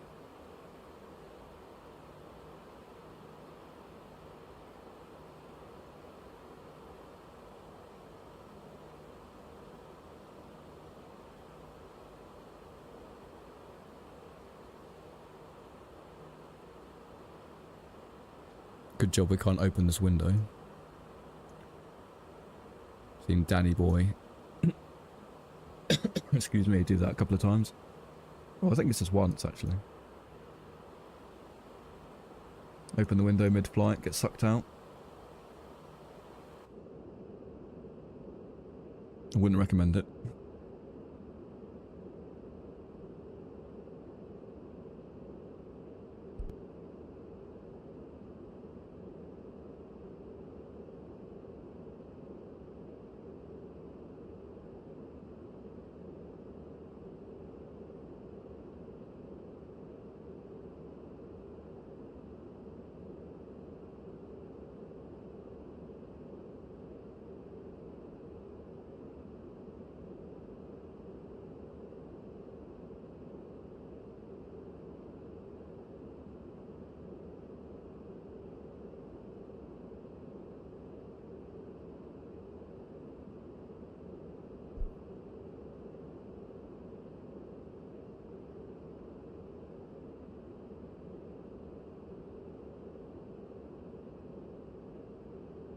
Oh, excuse me, I don't think we've actually run into any like proper cumulonimbus clouds actually in this sim yet.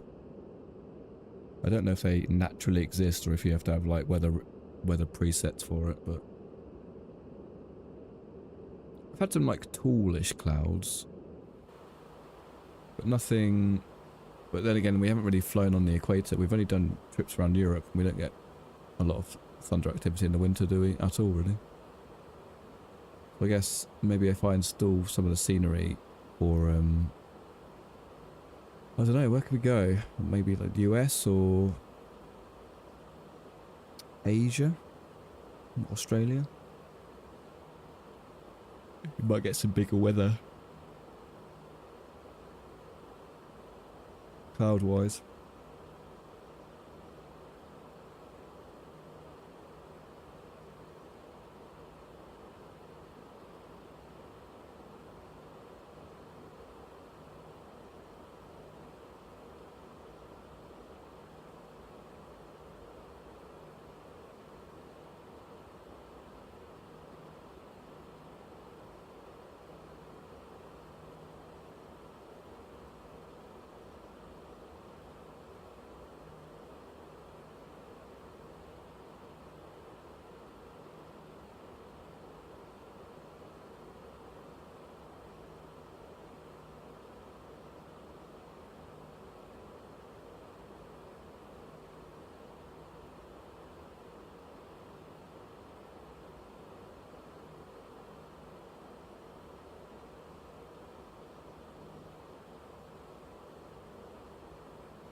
Still got a ways to go yet, boys. I forget what the actual total trip time was. In terms of the flight, what's it saying? 16:10 UTC. So yeah, like 40 minutes-ish, roughly, till we get a bit closer. We start our descent, probably a fair bit before that. Top of descent, 15:46. Yeah, top of descent's not far away. After these 2 points.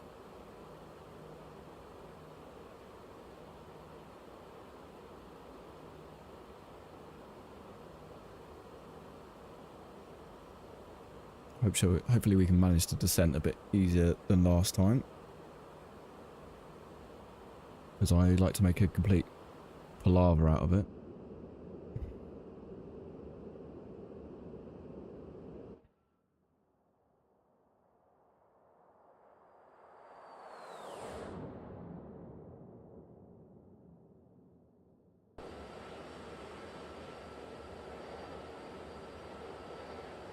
Flight's going good, man. Flight's going good. We're going to be descending in a bit, probably about 15-20 minutes or so. Start our descent.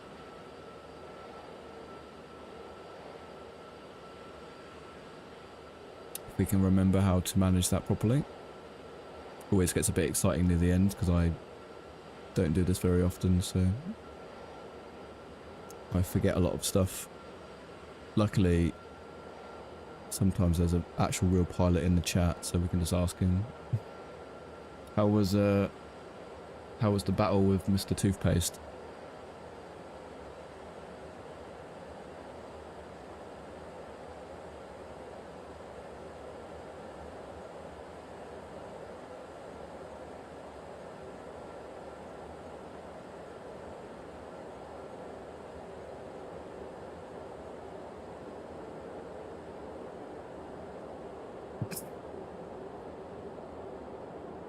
That's what I know him as now.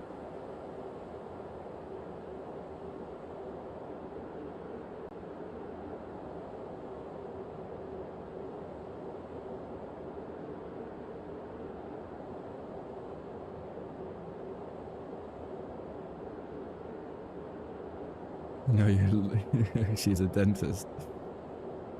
Beautiful. Kicked his ass. No, poor Mr. Toothpaste, mate. Poor chap. 66 damage in the last turn. Is that a lot of damage in terms of magic overall damage stats?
It's so hard to tell where we are because of the snow, it just looks like we're flying over like a frozen sea. Can we have a look on the Abbey tab? And then maps. Oh, we're just south of Paris. Nice. Tell Jamie he needs to come learn magic. Alright, I'll snap him. Hold on.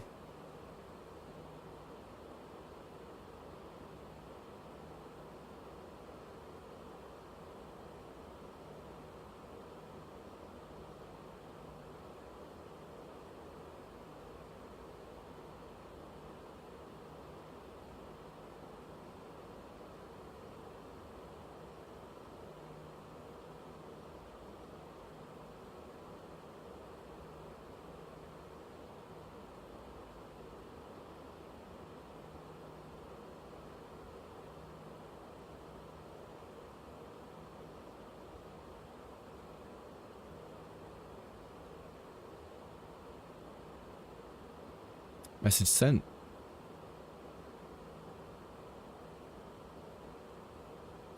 Didn't enjoy Paris. Yeah, not for me, mate. Not for me either.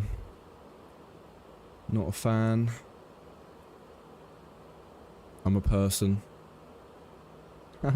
Terrible joke. Yeah, people say that. People say it's like, it's quite filthy in places outside of like the touristy hotspots.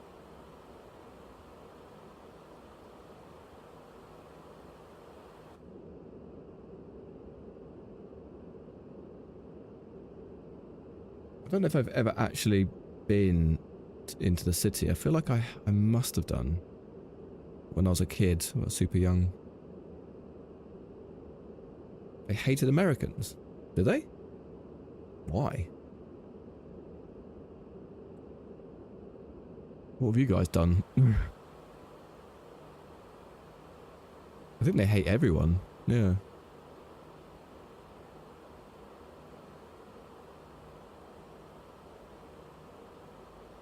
Weirdly snobbish. Strange.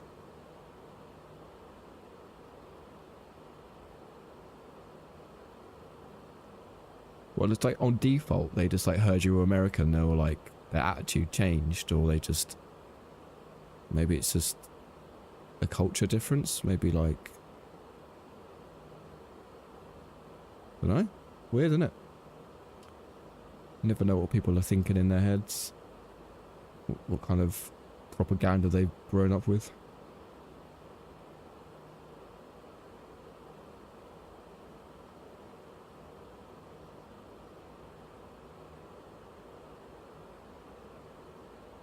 So there are some villages down here. We just... Oh, there's a wind farm as well. There's so much freaking snow. Is there snow in Paris? Someone check a webcam.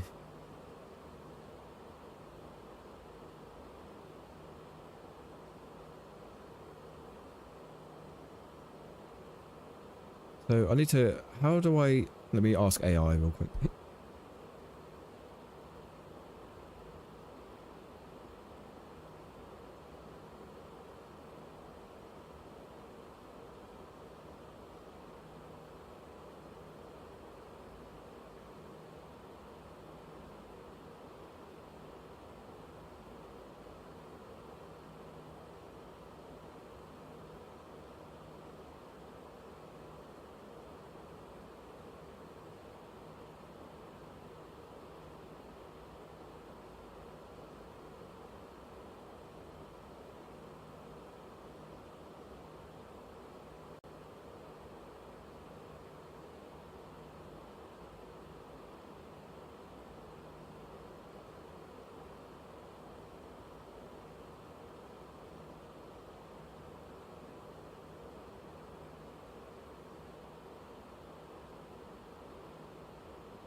Okay, I've had a crash course in how to descend the aircraft. Everything's good.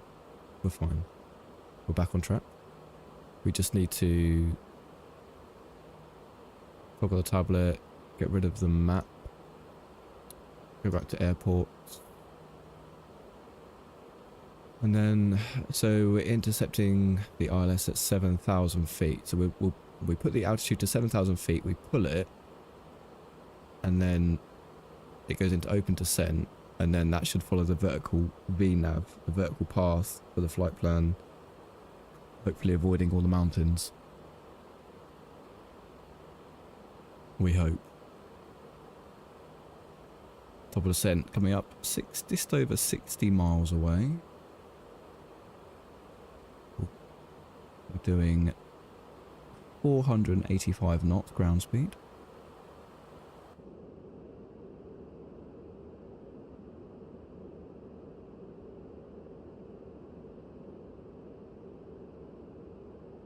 Good time to rejoin. Yeah, mate. I was hoping you'd come back. I always have a lot of questions around this time. I just asked AI for a crash course on how open descent works. Apparently, if I put 7,000 feet, which is the ILS intercept height, in the altitude window, then I pull it for open descent, it will just follow the VNAV path, and you should get that little green dot. And if you keep that green dot in the center, then you're on path, right?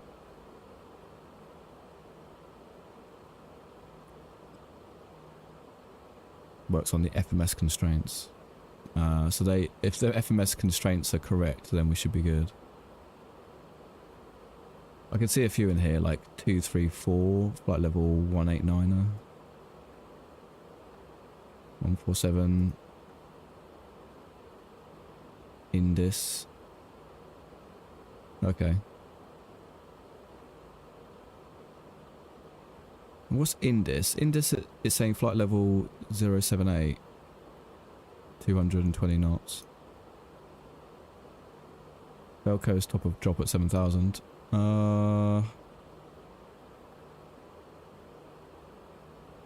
Saying 6,000, Velca.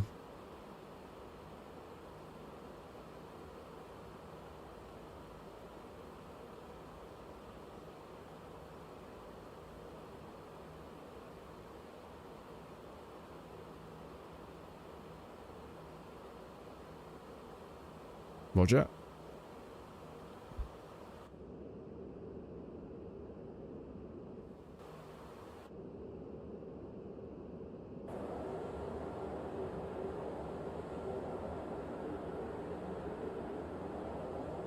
I can't wait for more aircraft to have multiple camera views. I don't know what aircraft it was. I saw a video. They had like a nose gear view. They had a tail view. They had like a nose gear view on the actual nose gear, and they had one just behind the main landing gear. Like, they had so many cameras, and it was just like flicking through them. 6,000 Belka is correct. Perfect.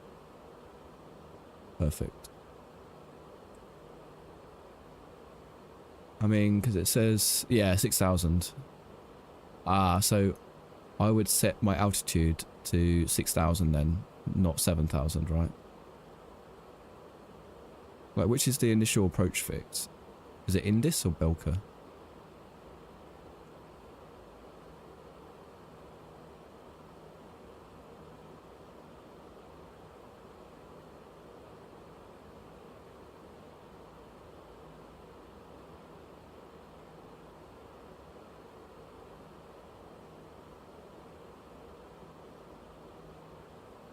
Expect turbulence on base and final.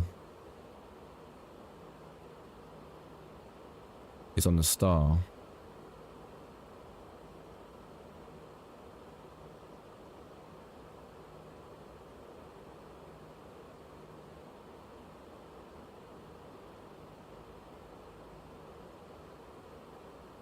Does it say?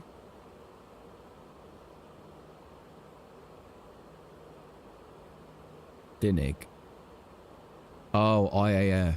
Oh, I see. Dinig.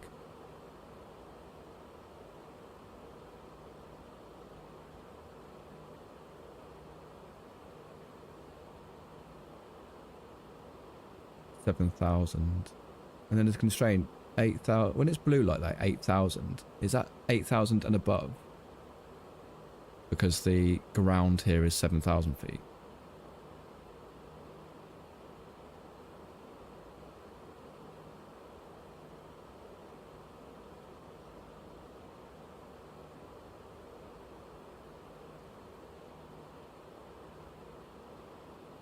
So legally you should set 8000 in the alt window. Legally. Okay. I'll do that.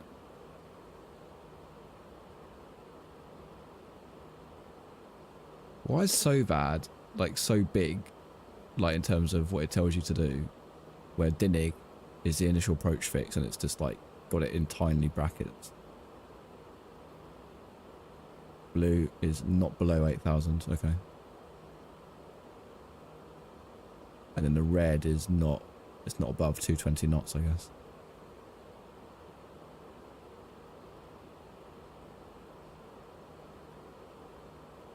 Once you've passed SOVAD, you can change the window to 7000. I'm with you, okay.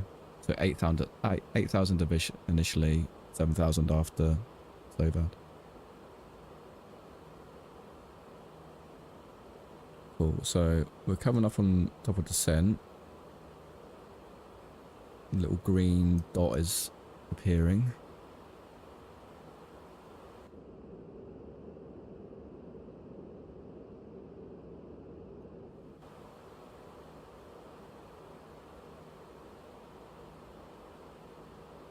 And you bring your attention to the massive hill.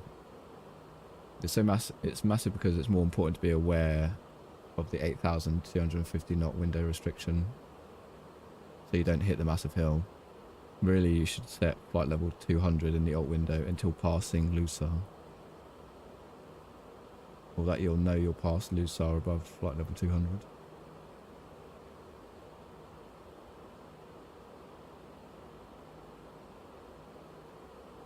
What would you recommend?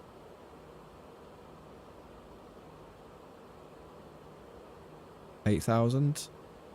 And then when should I pull this? Should I pull open descent before I get to the top of the descent marker, or as we reach it?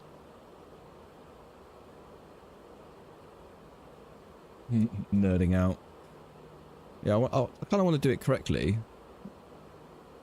if possible. I don't want to get too deep into it, but yeah. Should we pull it? Should we pull it before we reach that marker? Right, does it do a dive if we pull it after? I think if you pull it now, it'll descend at a lower rate, so I think you'd be okay. Okay. Thrust idle, open descent, nav. Thrust is idling. Descent is beginning. 1100, 12, 14, 15, 16, 1700 feet, 2000 feet per minute.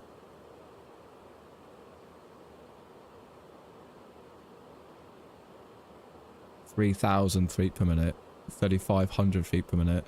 We're diving. We're fully diving.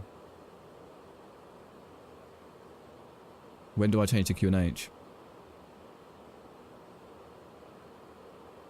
Like any particular time? QNH is 1005 over there. I'll change it now or later?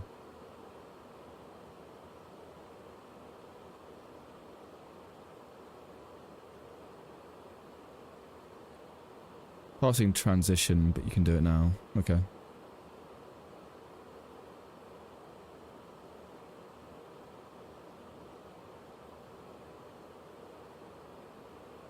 I'll keep the other one on standard.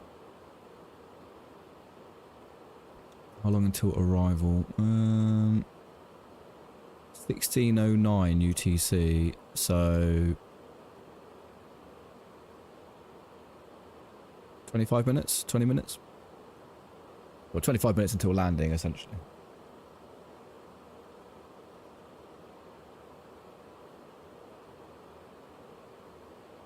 Thing is, this dot is what I'm worried about. Doesn't that mean we're below path? Isn't that the VNAV marker? Does it auto-tune, set the ILS frequency, or have you done it? I haven't done it manually. I'm just worried about the VNAV path. You may be able to witness. I expect you to stay in your in your desk until we've safely landed. Oh, well, don't we want it to follow the constraints on the way down? Don't we want that dot in the middle? Like, so we're like on the correct path.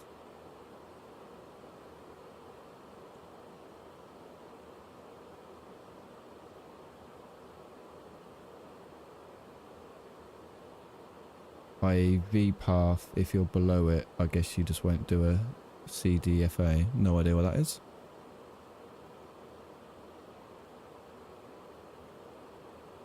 Maybe it'll come down closer as we get closer, I don't know. I just don't want to be running into a mountain. There's no. We've got a flight director, a landing system, a lock, auto throttle, out hold, approach arm.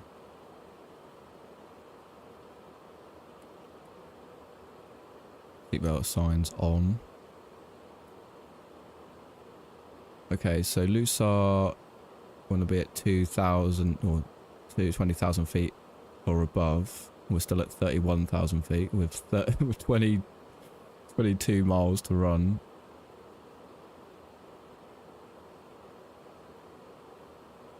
How do we descend? It's doing the correct rate of descent towards Lusar, looking at the FMS map. You reckon? What's the point of this red dot then? Is that just completely pointless? Because you have 5 minutes to go to lose 11,000 feet, so 2,200 feet per minute, so you're about right. Okay, I'm glad you can do maths.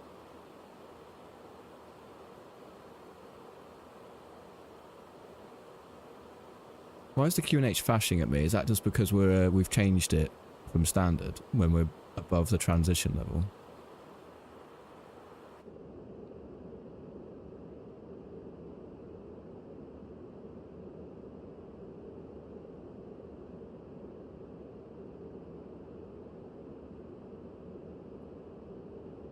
You reckon the feet per minute will reduce past Lusar? It's flashing because you're above 1800 and it thinks you're American. Okay. But yeah. We'll see if you're right. Okay, so we're doing 290 knots in turbulence. Maximum was 280, you said, wasn't it? But if I reduce speed, then the rate of descent will reduce, won't it? Good job I put the seatbelt signs on. Jesus Christ.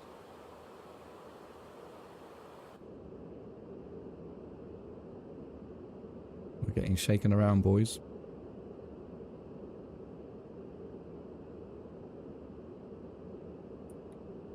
Yeah, fingers crossed. I mean, I think it did when we did the last stream. Daniel was in here giving me some tips. And it kind of did what it was expected to do.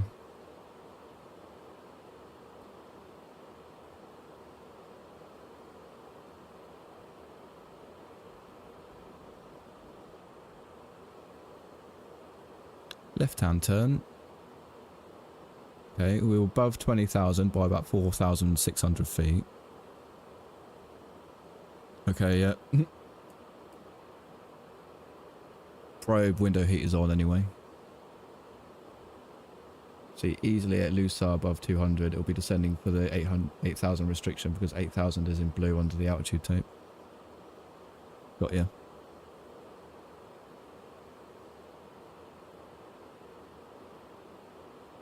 These clouds are really weird. Like, it looks like we're upside down. Like, that really messes with your, like, perception of how it looks. That's cool, though. Just underneath the cloud layer. Looking very nice, very nice. I like to be a passenger on a lot of my flights. Cheeky inversion. Is that what it is?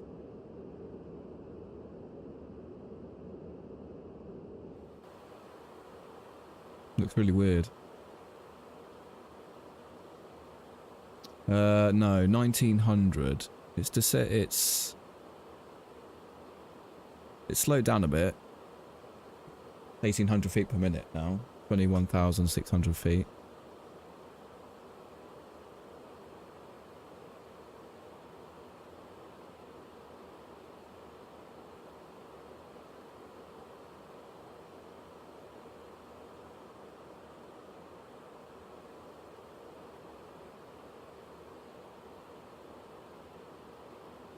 Yeah, 2,000 feet per minute now.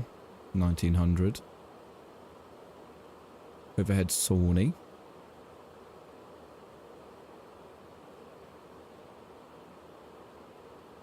.110.90 nav 1.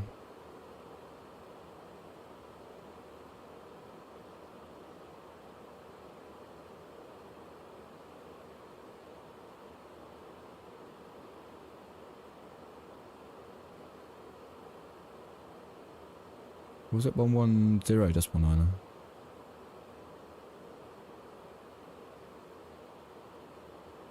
Oh, that's com.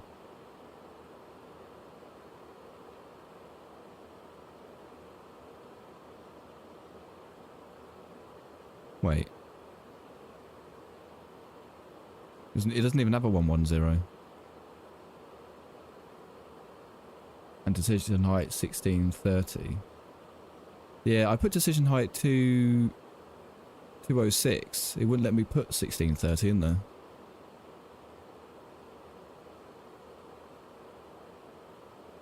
Yeah, I swear I used to be able to do it.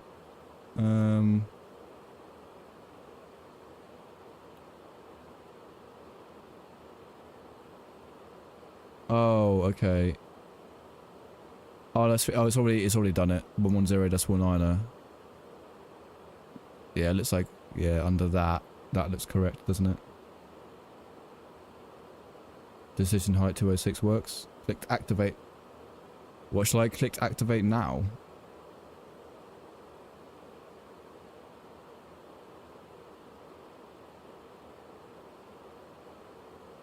Okay, approach is activated.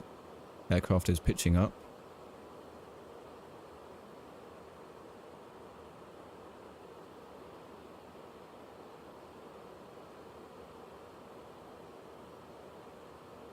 Okay, QNH is still flashing even though we're below 1800 feet.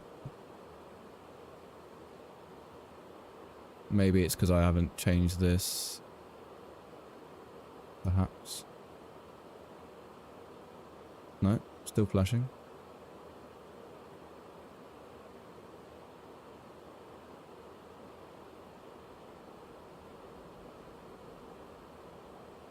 Okay, ICBO.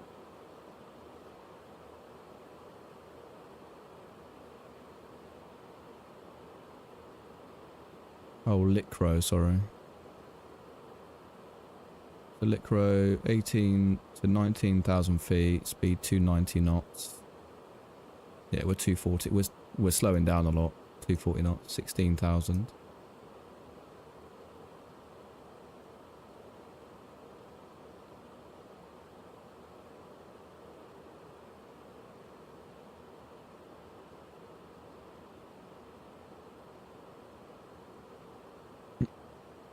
Come on, game. Load in the trees, will you? But you're not descending. And I don't know why. I think it's because the sleet was dropping off, right?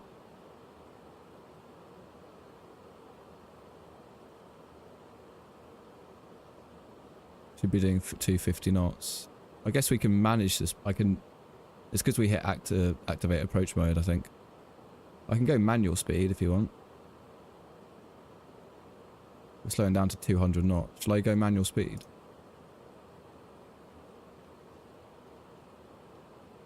Because max speed was like 220 knots, wasn't it? Now we're descending. Yeah, increase speed to 220 knots.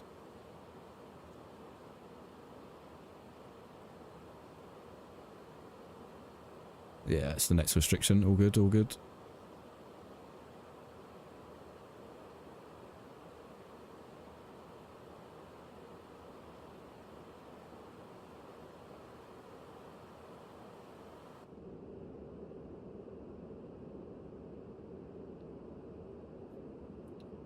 Enjoy some cabin views, some cabin ambiance.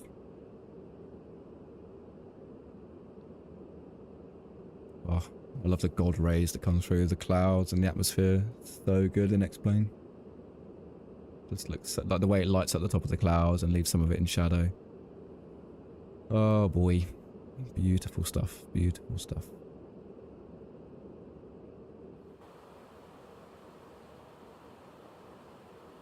I think when I last did this flight, I came in, I was so low. I came in over this mountain at that height.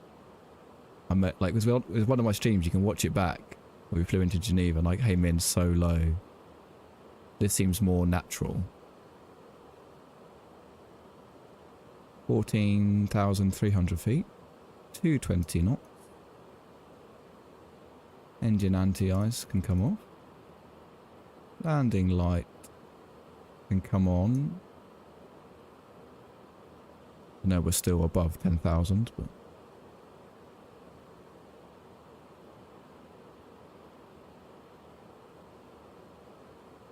We've got everything set in the approach. I think it's 137 V approach, and it wants us to add 5 knots as well. The runway's on the nose. After SOVAD, you can put it down to 7,000 in the alt window. Okay. Okay, okay. Nice little turn now.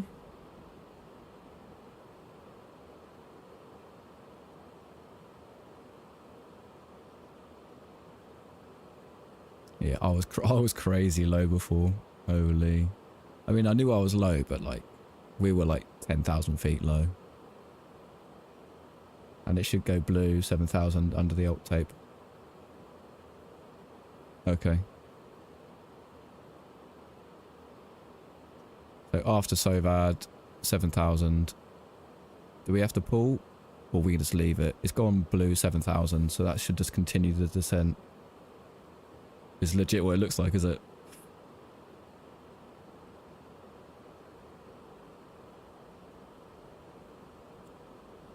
Yeah, flight sims have come a long way, man. Should be able to leave it. Roger, roger. Leaving. Any flaps at this stage, or are we still a bit early? Nah, still a bit early, aren't we? Definitely doesn't like the Q&H. 1005.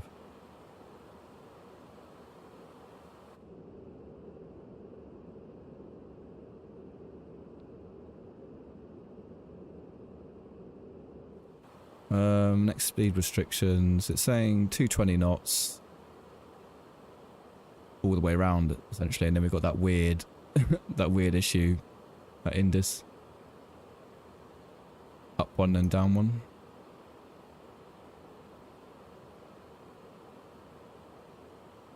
No. Nothing. Maybe it's because we're above the transition. Maybe if we dip below 7,000 it might like it. Who knows? If there's any Airbus captains in the chat, let us know. At 10,000, yeah, that's what I was thinking.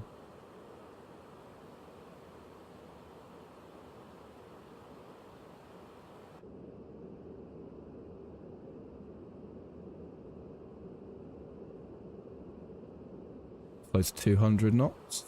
Roger. Decreasing speed. 200. Nose is coming up. We could go flaps 1 now, right? Or slats of flaps 1, do you think? Get the nose to pitch down a little bit. As you turn to Indus, you can arm approach. Okay. So I put landing system on as well in a minute. Get a distance to the runway. There we go. Nose has come down, looks a bit more natural.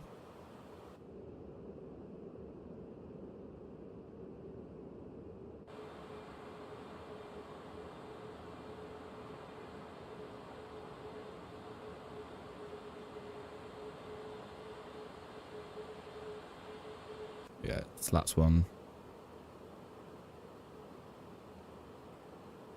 Hopefully it'll capture the lock around Belka. Yeah, you say, shall I, at just before Indus, shall I just go direct Belka on the FMC? Because we've got that discontinuity.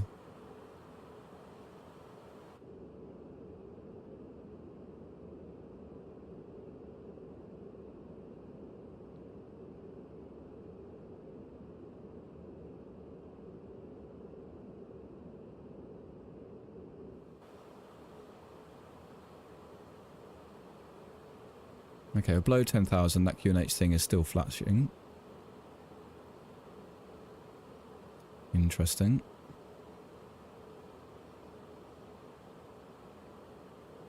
A little bit of vapor on the wings. As soon as you turn left, you may as well go direct Belka. Or would it intercept the localizer that far out? If I just put lock on instead of direct, would that be an option?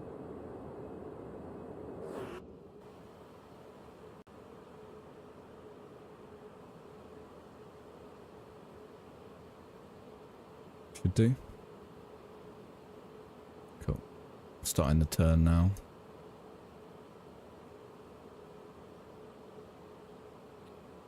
And arm it now? What, lock?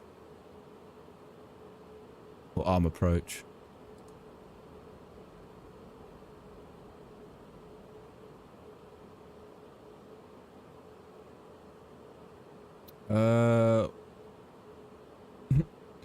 Are we good with this ground? Lock glide slope blue is good. Okay. On the PFD. Yeah. Both blue. I can go, shall I go lock? As we level out. It always looks close. Yeah, it does look a little bit close. Outhold 70,000 feet, roger. 7,000 is good, roger. I'll go lock now. Lock is blue.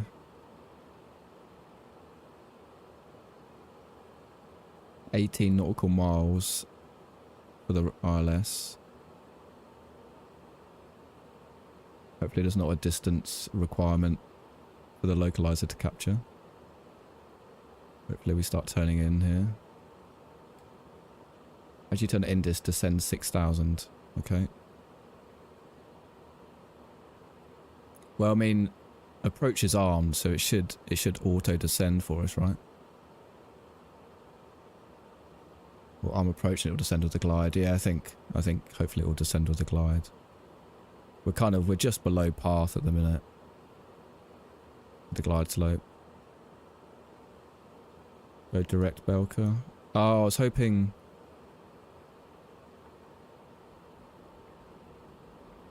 the RLS was going to capture. My bad.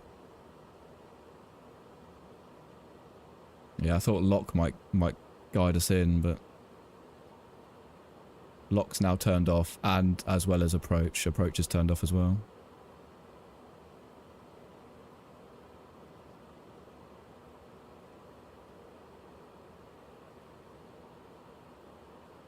Rearm approach. Approach is armed. Glide slope localizer blue. 200 knots. We could probably slow down a bit now, right? 180 flap 2. Okay. God, we overshot that massively, didn't we?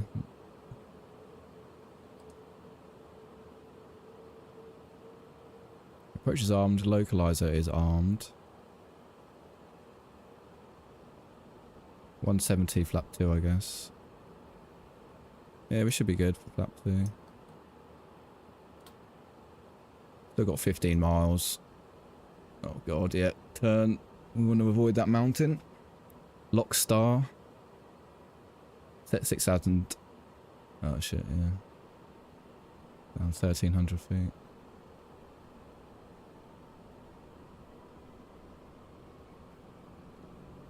Altimeter setting. Why are we climbing?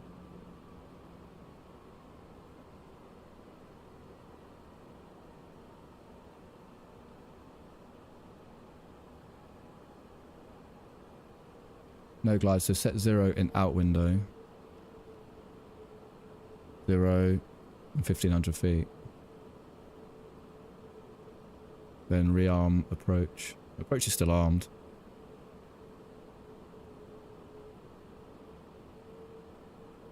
Put gear down now. We're high. We're very high. Nah, I think we're way above it. Are we way above it?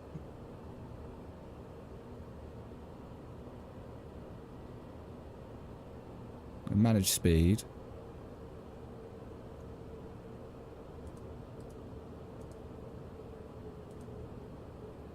Lock. No glide slope.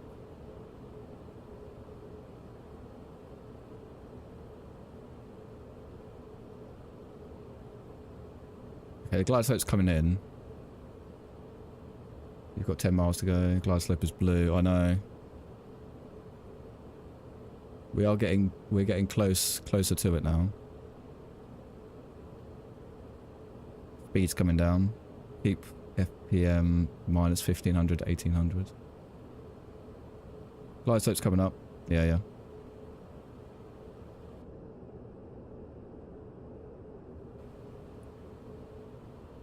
Okay, glide slope lock. Okay, we're back on the money. Back on the money. Flaps full. 7 miles to go. Flaps coming down. Fully configured.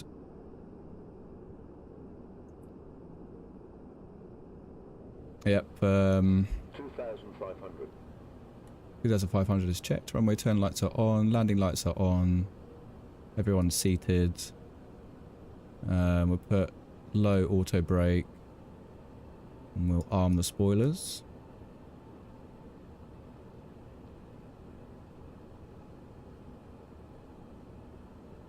Runway is in sight, boys. 2,000. Checked. QNH is no longer flashing. Landing gear down, signs are on, cabin's ready, spoilers are armed, flaps are full, auto brake low, all green. 4 knot headwind, winds are light.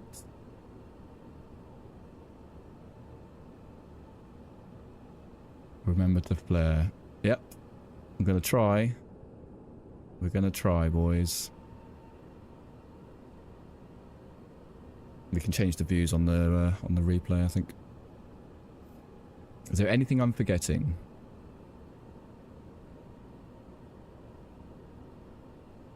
Alright. Going manual. My aircraft.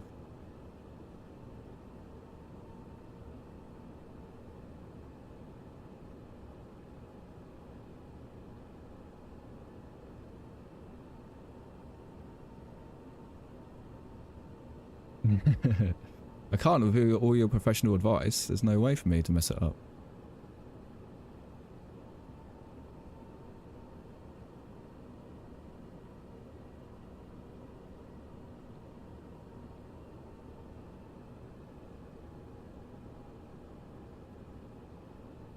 $1,000. 1,000 to go.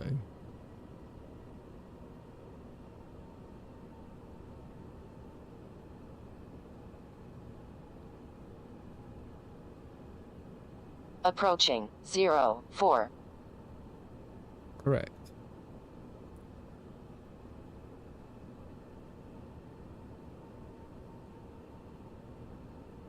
A little bit icy, yeah. Definitely feel like this is not correct. 500. 500 checked. 400. 2 whites, 2 red. 300 above.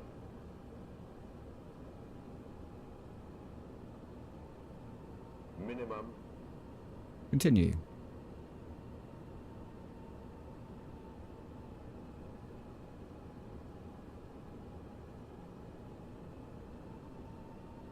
$100.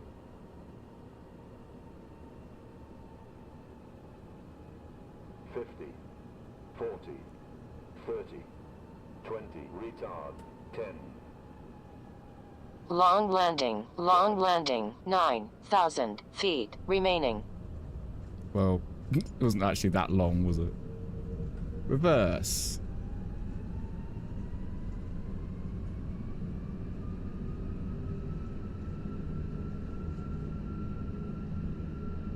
80 knots.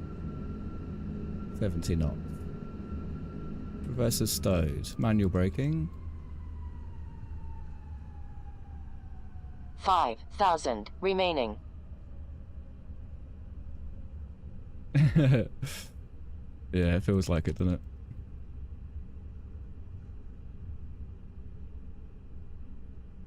Okay. We'll vacate here, boys.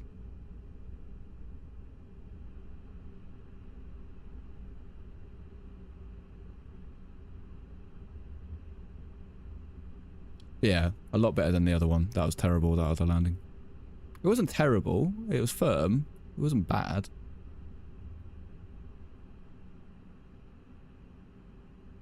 We'll just get clear of the runway. Yeah, go and watch the Inverness landing, mate. It's a short runway. What do you expect? I had to slam it in a bit.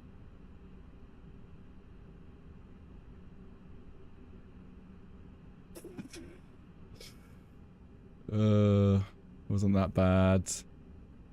I got a marshal alert.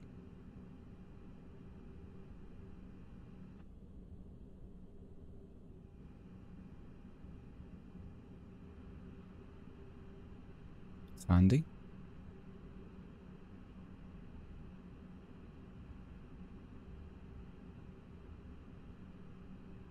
He's standing outside the airfield perimeter, but all good, all good.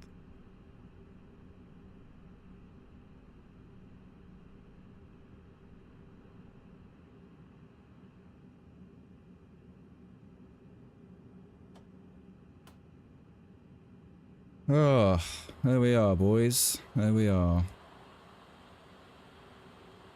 Oh, God. Parking brake didn't work.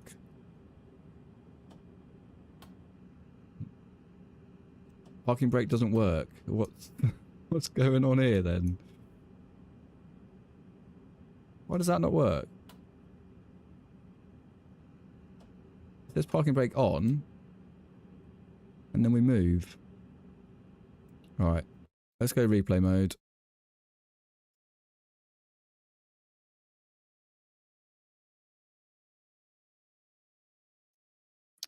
Let's enjoy the scenery a bit, shall we?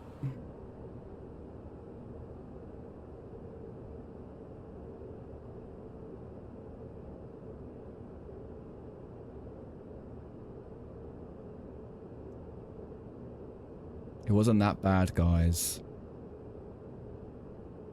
It was a great landing. Great landing by me. I'd pay to watch Paul land there in an A330 and not run off the end of the runway. It was firm but fair. That's all I can say.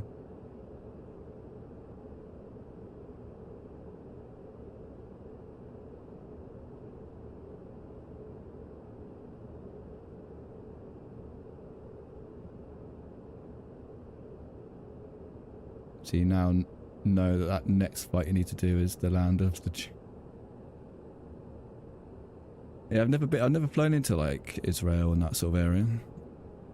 I haven't even left Europe, really, because I've only downloaded the scenery for Europe because it's quite a big file.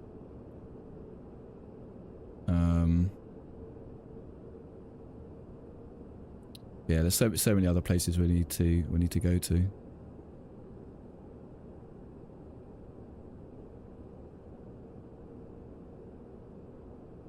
Barca.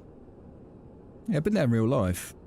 I think I've flown there in 2020, Flight Sim 2020. I went there a few times.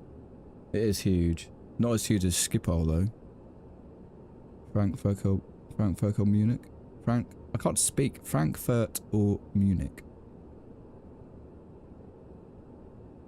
I feel like I've been to Frankfurt in 2020. Not in XPlane though. It always seems so slow in the replay, doesn't it? You're like coming in like this.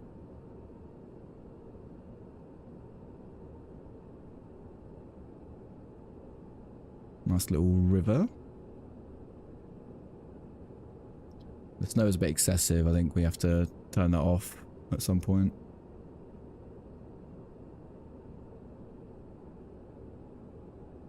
Maybe it is this snowy. I don't know.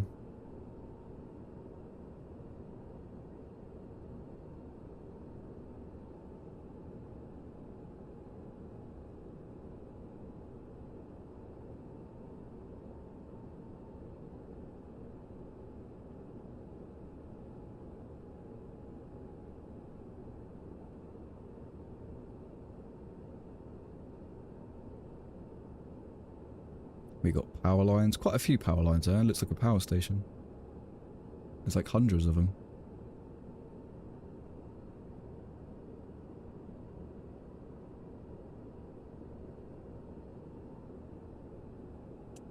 I should have really like disarmed the auto throttle and just flown it manually. That would have been a bit more. I think that's a bit. You get a nicer,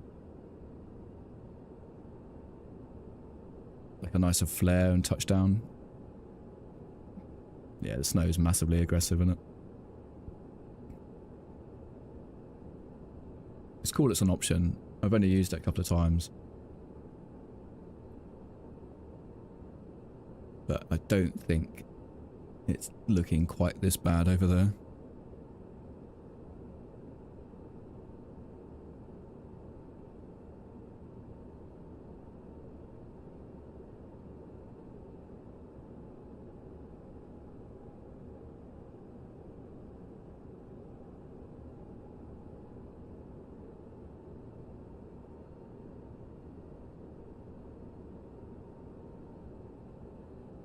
Here we go.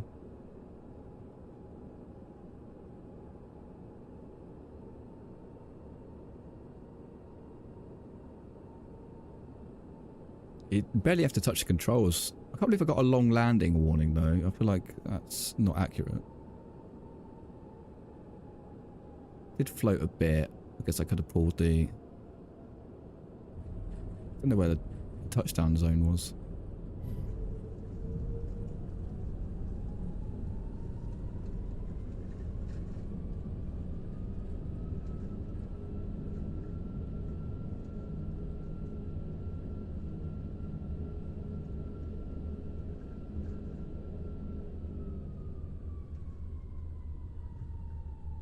Oh, thanks, mate. You've come around. Appreciate it.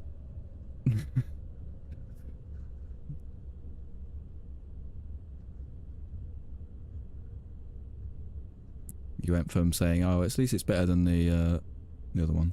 GG's. Thanks, mate. Safe travels.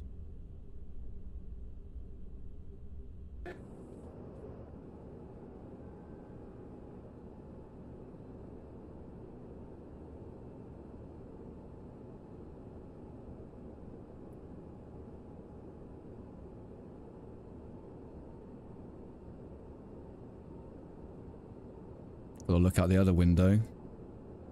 Then we can do a little... We still need to do the runway arrival. That's when we get the real idea of how long the landing was. Can't tell from inside. We'll watch this view. We'll do a cockpit forward over the nose cone view. That always looks nice. Little GoPro view.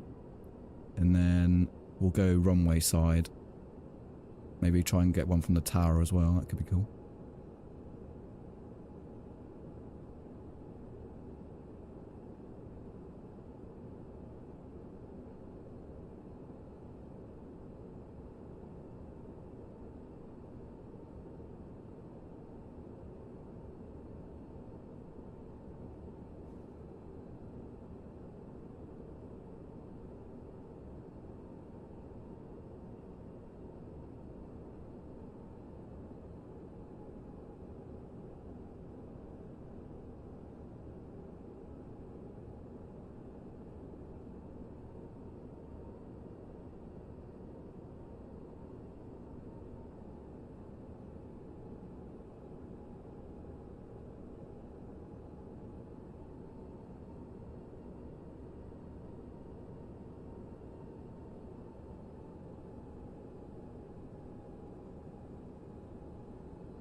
They're pretty good, aren't they?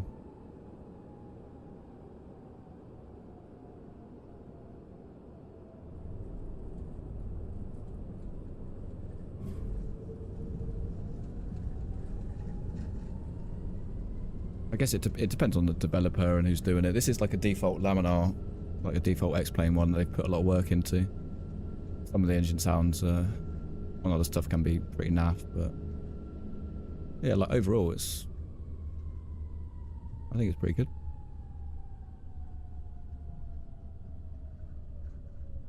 Alright, let's do a short one from the nose.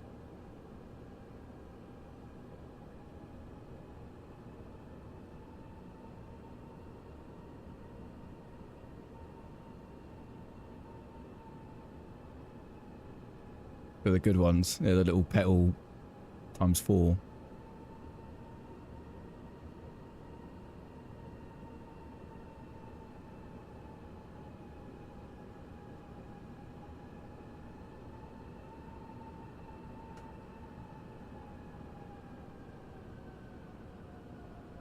Was it? It was quite a long landing, wasn't it?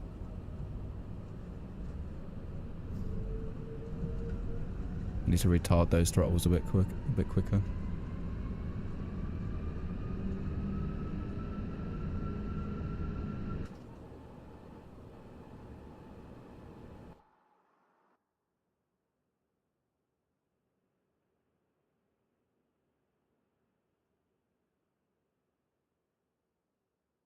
Obviously the pole's right in the way, innit? Of course.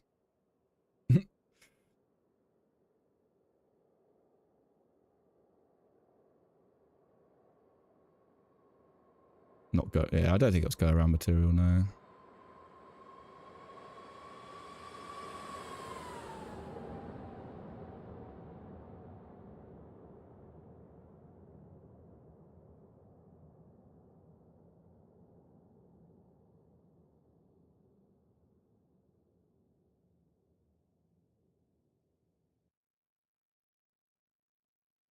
I think that was acceptable. Now we can see how long it really is. Yeah, it was quite floaty. I mean, was quite floaty.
The question is, can I get...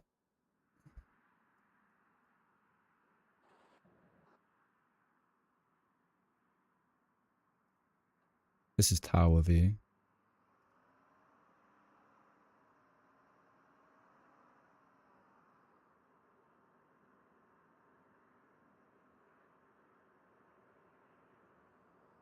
There's the threshold. It's really hard to see the touchdown zone. Oh, there. Okay, yeah, it's quite far past it. She just didn't want to settle.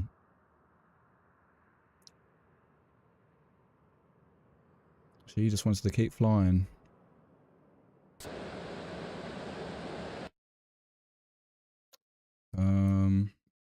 How can I do...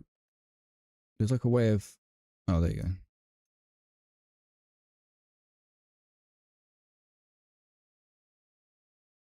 And then if we...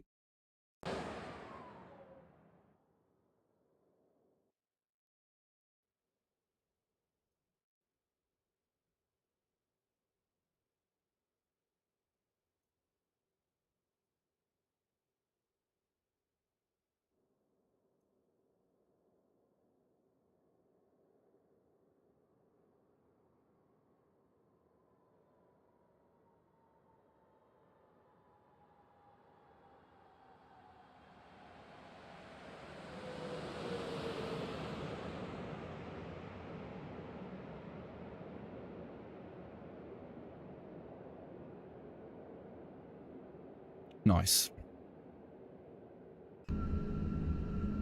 Success.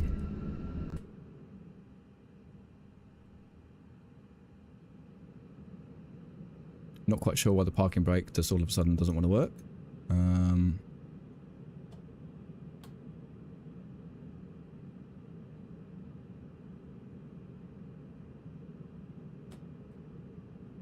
Doesn't even say parking brake on, it's like it's bugged.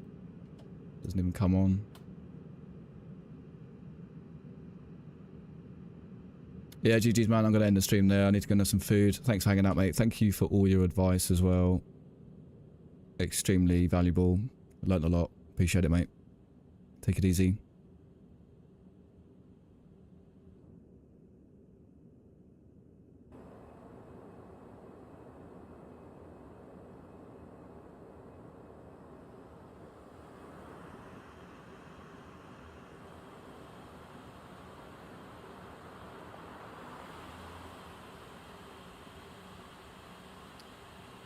GG's. Yeah, thanks for everyone else hanging out. Appreciate you. Hope you enjoyed the flight.